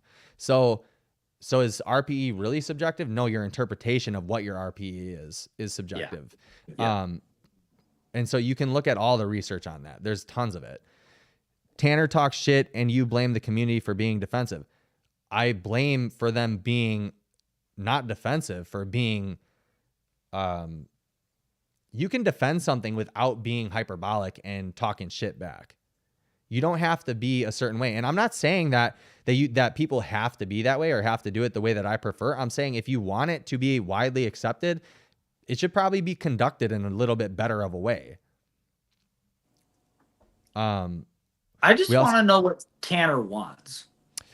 I don't think he wants anything. I'm going to be honest with you. I don't think But I think we get in the weeds because we don't know what he wants. We don't know what his goal is. Like, are you trying to like get people to stop doing CrossFit? Are you just sharing your experience and it's coming out? Like, so do you think that Tanner makes content as a reaction or does he make it to be proactive? Unfortunately, I've only seen a limited amount of Tanner's content. I'll see his reels pull up on like my IG feed. I don't think I follow him. I'm not sure. I might. Only thing I know about Tanner is that he has that very, I don't know, aggressive communication style. That's how he got big, dude. I mean, look at Greg Doucette, look at Hiller, look at Taylor, look at Savant. No, I get that. But I don't know what he stands for. I sure as shit know what Hiller stands for. Dude, Tanner, nice. Tanner, because I've been consuming his content for a while before all this controversy, right? He genuinely just wants to see people get fitter and not fat and more healthy. That's the crux of it. Like, go back on his feed and look at his early content. Also, I would really encourage a lot of you guys who haven't actually watched his CrossFit Sucks video to go watch the CrossFit Sucks video, because dude, YouTube algorithm, titles, I don't play into that because I should more, because I want people to just like watch the content and get something from it rather than trying to like, get the eyes big and stuff like that. Like I want people to watch it and just kind of, I don't know, like I don't like the whole clickbait thing that much, right? But watch CrossFit Sucks by Tanner and tell me how much you disagree with. Tell me how much you actually disagree with what he's saying, and try to be super objective about it rather than being like, I love CrossFit and like coaches and blah, blah. Like just watch it, be objective and see what you actually disagree with. Joe, I would be really, really surprised if you went through his content and you watched that and you didn't agree with 90% of what he was saying. Even Hiller, when he was on, he said that he agrees with most of what Tanner is saying. No, I don't think there's anything he's saying that, like, again, I just don't know what his goal is. And then I can't work backwards from there. Yeah. His goal is just to like get people more healthy. And why spend so much time talking about CrossFit then? I think it's a reaction. Yeah, no, I'm with you. So I think it's a reaction based on other people attacking him. He made one video like a year ago about CrossFit Sucks. And I think that obviously played into the algorithm of YouTube. It's going to get clicks. It's going to get blah, blah, blah, blah, blah. And so now since that, there's been a lot of triggering. And then he went on Savon's podcast, triggered more people. People have been coming at his content, all this stuff. It's just a cycle like that. I don't think and so he ended up blocking Taylor and Hiller, Yeah. But dude, I mean, but look, you're asking like, what is his goal with that or whatever? He said right before he left, he doesn't want any more of this CrossFit drama. He's done with it. But like, he blocked those two. Now he's not gonna have to blocking people is such a, I don't know, dweeb thing to do when you can just mute their posts and stories. Well, so I don't know if he followed them or not, but they definitely tag him a lot in their stories and shit, right? Mm-hmm. They tag him and they say stuff. So I think that when he sees it, he knows that he's going to react when he sees that they tag them. So now he's just preventing himself from doing that. I think it's weird to block people too, but yeah, I don't like fault him for doing that. If that's, like, I just think if he is trying to get into the reaction space, like strike while the iron's hot and clap back. Okay. So I think about the Drake Kendrick thing, man. They drove each other up so far by them going at it over summer. But he doesn't do that kind of content. Like his reactions are like on his story. He doesn't make like Hiller, and I like Hiller's content, but Hiller makes like reaction content, I don't know if Taylor even makes content. Does he make content? Taylor spends more time in the podcast space. He does his Kill Taylor show. Okay. And so reaction content does a lot. He's making more content now that he's finding himself onto a platform. He's just doing workouts in general. He's testing all the crash workouts and making videos. Yeah. So that's cool. Good for him. But so Tanner doesn't make reaction content. All of his content that he makes on YouTube and even Instagram is value based, right? It's all like, here's how to do this. These are the things that I've learned. This is what you should do with your nutrition. This is what you should do cardio. So none of it is like that. When he's reacting, it's on his story talking about people. Yeah. You know what I mean? That's not the crux of his content. So do I think that like blocking people is the best way to like handle things? Probably not. I think discourse is always the best way to handle things. But dude, if he's going to block somebody because he doesn't want to be in a state of like, I have to react to this or I'm getting pissed off, I don't fault him. Yeah, but like I still just find it so silly that he will say all this stuff. And then you go on his IG profile, and what's at the top? DFC champ 2013. Is it really? Yeah. So clearly that means something to him. That would be me like putting in my IG, third grade 3vs3 basketball championship. I won a 3v3 tournament in third grade at CYC. It was awesome. I still got the trophy in my old bedroom at my mom's house right now. And like, I'm proud of that. I'm not going to put it on my Instagram profile because it was 20 years ago. Like, I'm up to other shit. So the fact that he still has DFC champ 2013 on there, like that clearly means something to him. Yeah, he did. He does have that in his profile. So I didn't know that. Yeah. When I saw that, I laughed because the first thing I did, I was like, I'm really curious if Graham Holmberg, who won the games, he beat Rich that one year. I was curious if Graham had it. And the thing I would have put out there in the world is that Graham didn't have it, and then Tanner did, but Graham does have that he won the games in, I think, 2012. But I think it's really funny that Tanner has DFC champ 2013. 2013. Yeah. Dude, that is over a decade ago. I think it's an accomplishment. It definitely meant less then because the pool of athletes competing was very different. It was a very new competition then. But, like, clearly he still got some feelings for his ex. It's for his ex. That's funny. Yeah, I don't know, dude. I think the drama shit is whack too. You know what I mean? Like, it's the climate we live in, though. Huh? It's the climate we live in. Like, people are here for it. I come from such a different background. You know what I mean? Like the drama shit is like super whack. I don't care who it is. It could even be Tanner. I haven't seen him provoke anything besides the CrossFit Sucks video, which I think rightfully so. If people want to comment on his video, cool. You know what I mean? Like, definitely that's totally fair game. I just think the drama shit is really whack. Like, why not do like discourse? You know what I mean? Like, actually have a debate of ideas. And unfortunately, to be real with you, the Savan one didn't go super well. Like, between all parties, like, it didn't go very well, you know? And so, there's a difference between even just Hiller and Taylor in their communication styles, where Hiller's way more calm. And calm is going to get a better conversation. Taylor is very enthusiastic. Again, the way he speaks definitely turns off people, and you lose yourself in the conversation when it just gets like you're throwing mud. Well, I think that it's not that Taylor's bad at communicating. I think he's overly passionate, but like in a good debate format, like, you got to rein it in. Just like pick whatever politics. Look at the quality of the Trump-Kamala debate versus the Walz-Vance debate. Like, Vance and Walz are just way more like just calm and to the point. Like, well, I think everyone universally would say it's a better debate. Yeah, well, what it leads me to believe is that Taylor's not actually interested in the ideas. He's just interested in confirming his bias, you know, and like, which we don't know because he gets really worked up like that. Yeah, we have no idea. And I guess I shouldn't really be assuming things, but that's what it seems like. You know what I mean? Like, so okay, Augustus has written a lot. My perception is different than your perception, and neither of those are reality. Okay, very philosophical. Tanner wants to be popular, and he wants to get people to follow his theories. Sure, I think that's the goal of any person who's trying to influence. He wants people to get fitter, yet shits on CrossFit for getting people fitter. I don't think he's shitting on CrossFit, though. Again, I really don't think he's shitting on CrossFit. I think he's shitting on CrossFit HQ.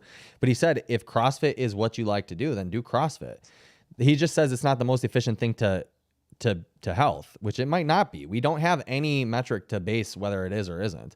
You can't be over the drama and then still create the drama. Taylor makes content. Okay, cool.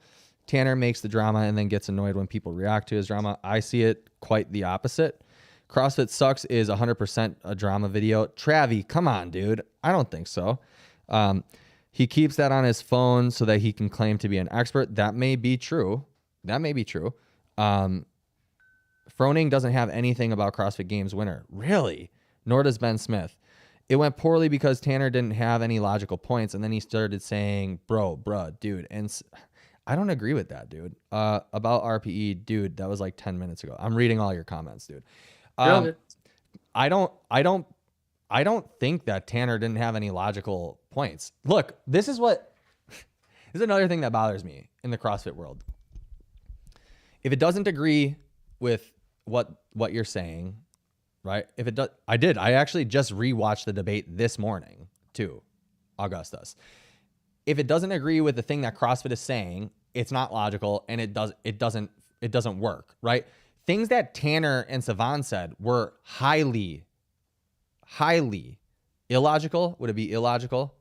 Not logical. Highly not logical. One thing that they said was, would taking a person from 10 unbroken squats to air squats to 100 unbroken air squats, would that maximize would that increase their 1 rep max? And Tanner's point was, it could have carryover to the 1 rep max, but it's not the most efficient way to do it. Strength training would be giving the person a kettlebell, doing goblet squats, maybe doing some sort of dumbbell squats. That's logical, and that probably is the way to do it. If you're doing 100 air squats to an untrained person, they're doing 100 air squats, they're titrating up to that. Will it have some sort of effect? Yes. Is it the best way to do it? No. What system are they actually increasing? Muscular endurance is probably what they're actually increasing capacity in. They're not increasing technically their ability to produce force in a 1 RM sense. It doesn't have the same neurological adaptation. It just doesn't. You know, and we can sit here and talk about it as much as you want, but the science would show you wrong if you would argue that 100 air squats would be better. A lot of the arguments that they talked about don't have any basis in actual physiology or exercise science. It was like complete. It was not nuanced whatsoever. He actually said it would not increase. No. He said that at first, and then he walked it back after Savan asked him again, and he said maybe it would, but it wouldn't be the best way to do it. So yes, he did say it would not, and then he said it wouldn't be the best way to do it, but maybe it would. Go rewatch it. I just watched it this morning. And so, as if I wouldn't watch that before I would do the podcast with him, right? Do some research. So a lot of the things that they said too, they're like, well, what would get you, I think, better at a back squat? Wouldn't doing 150 wall balls get you better at doing a back squat or something like that? And Tanner also said, what do you think is going to get you better at what? Doing 100 wall balls to get a better back squat, or doing back squats to get better at wall balls? Who do you think is who's going to have an easier time with the wall balls? Probably the dude who increases the back squat. He has more capability to transfer energy than the wall ball person does. Now, that's not to say that you don't have to practice the skill of wall ball, but that's assuming all things are the same between people, except one person has a higher 1 RM back squat. Yeah. I mean, with you, I have probably one of the biggest back squats in my gym, and I am one of the, not worst, but comparatively, I give up a shit ton of points in the leaderboard when we do Karen. Why that is local muscle endurance and lactate threshold, my quads, and just, stuff like that. But I think what hurts Tanner the most, and I'll try and word this as nicely as possible, I just don't think he's a skilled communicator in a live format. Like, that's a skill that people need to develop over time. That's exposure. I'm sure that most times when he communicates, it's a little bit more prepared, and he gets to hit record, and he gets to hit stop, and he gets to choose if it was a good take or a bad take. Yeah. When you get in a debate format or a podcast format, like, you can't just get emotional and just start saying stuff, because that shit's forever. Yeah. And then we can clip it, and then we go back and be like, this dude is an idiot.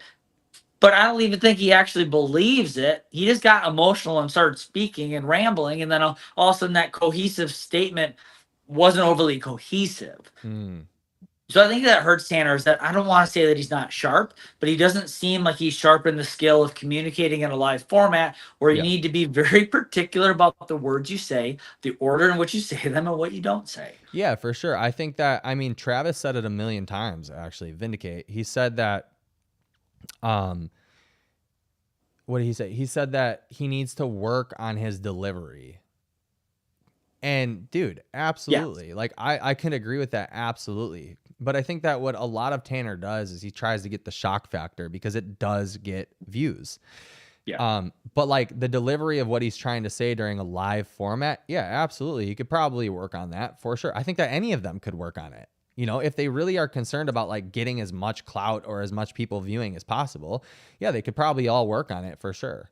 That's why I love hopping on yours. Basically, we're trying to shoot for a weekly basis. It's good practice. Yeah. Right. Like, I want to have as successful as an affiliate there is in the United States, the world, whatever that is.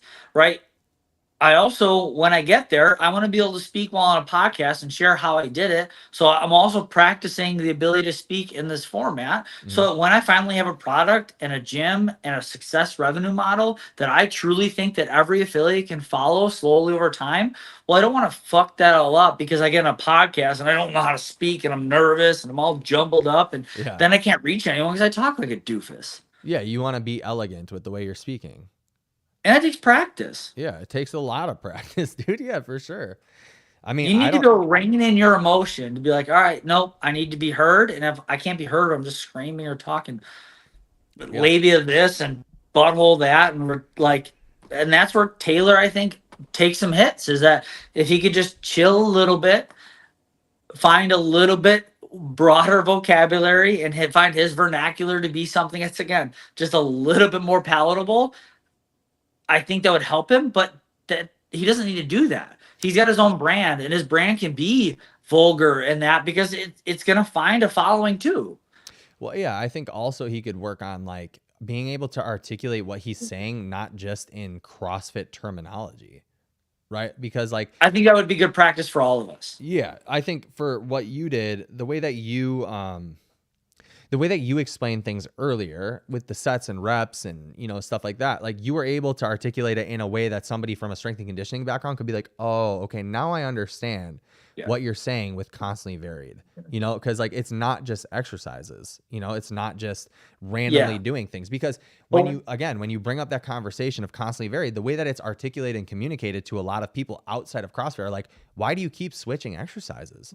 You know, instead of like, oh, so you're talking about like linear periodization in the sense of like 5x5, 4x5, 5x7, you know, things like that. So you're adding more volume, you're following basic strength principles and floating with it, you know? So, but I have no idea what the other affiliates around me are doing.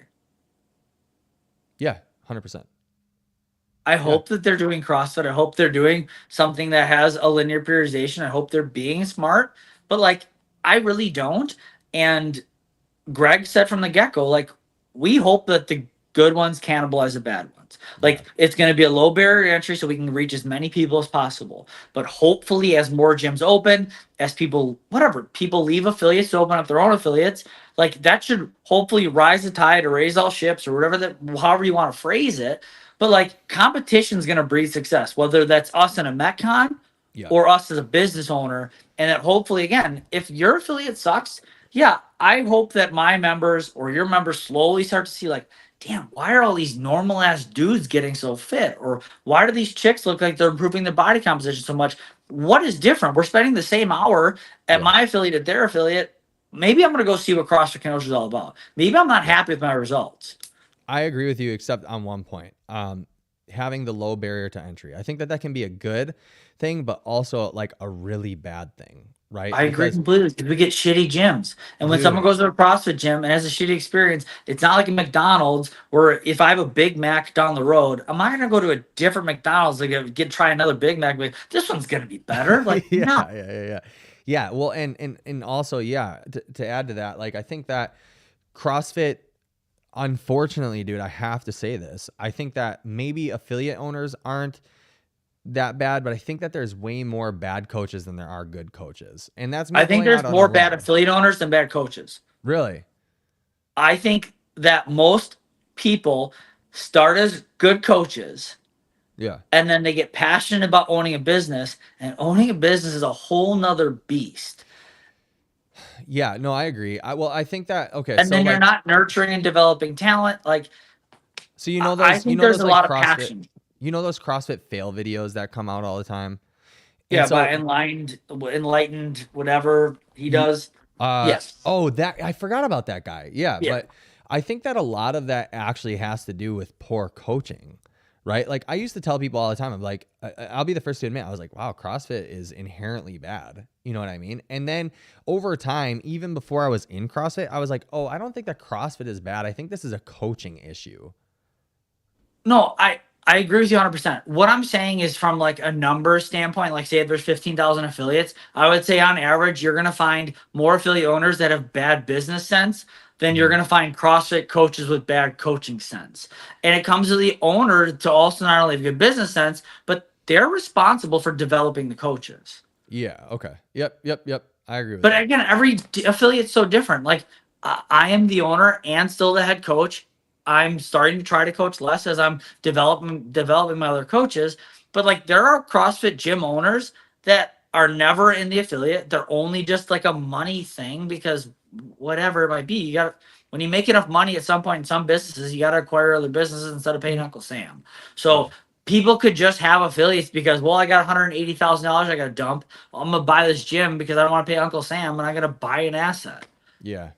And then you're just this money. Mm-hmm. So every affiliate owner is such a different experience. So I'm not trying to label, but there's just a range. When you get a coach, it should be a coach. Now the community should get triggered by Joe right now. talking Fuck shit you. about Yeah. talking shit about affiliates. I'm not saying affiliate owners are bad. I'm just saying from a number standpoint, you're probably going to find more affiliate owners that aren't very good at owning an affiliate than CrossFit coaches that are bad at coaching CrossFit. Yeah, no, I'm just kidding. I agree with you. Yeah, no. 100%. But clip it. Run at me. Yeah, dude. You got a coach today at noon or no? Nah, man. I got Thursday's my easy day. No way. Yeah, I don't have to be back. I don't have to be back at all if I don't want to be, but I'm gonna hop in at 4:30 and burn it down. Nice. When did that start? It's been about a month. So right now, I'm only coaching, like staffed as head coach, 5:30 a.m. So I open the gym every morning. But I have my other coaches coaching noon in the evening. I'm still there helping, but like my role now, I am all in on just selling and getting members in the door because now I know that I have coaches that I truly trust, that they're delivering the experience that when that new person comes in by me finding a lead and converting a lead, that they're going to join. Good for you, dude. That's awesome. I'm still there just as much, but that's Yeah. now totally by me choosing to be. Not I Yeah. don't have to be because who's going to coach this class? That's cool, dude. That's Yeah, man, super we're getting cool. there. Yeah, hell yeah. Success. We dude. signed up Success. 5 members this week.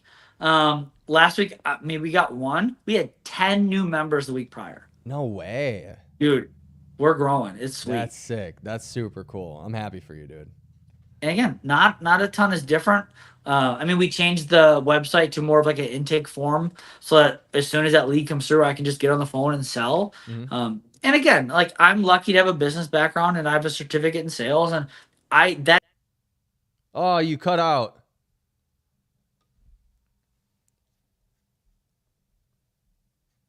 My phone might die.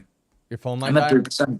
Oh, okay. We can hang it up right now. Yeah, but no, we're selling and it's fun, and again, we're going into a new facility, and things are good. Hell yeah, dude. Well, I'm happy for you, man. Good at it. Keep going at Yeah, it. man. Good job. Yeah. All right, dude. Well, thanks for We'll hopping do on. more soon. Yeah, we gotta do this weekly, bro. You and Logan man. gotta let me know, dude. Yeah. Let's try to. If you have easy Thursdays, let's do Thursdays. Yeah, Thursdays work really well now. Okay, cool. All right, dope. Well, hey, although a lot of you guys were talking shit in the live, thanks for watching. I appreciate you being here, and hopefully this opens up more conversation. I think more conversation like this needs to happen. So It for sure will. Yeah. And yeah, sweet. All See you, right, dude. guys. See ya. Talk later. Later, brother.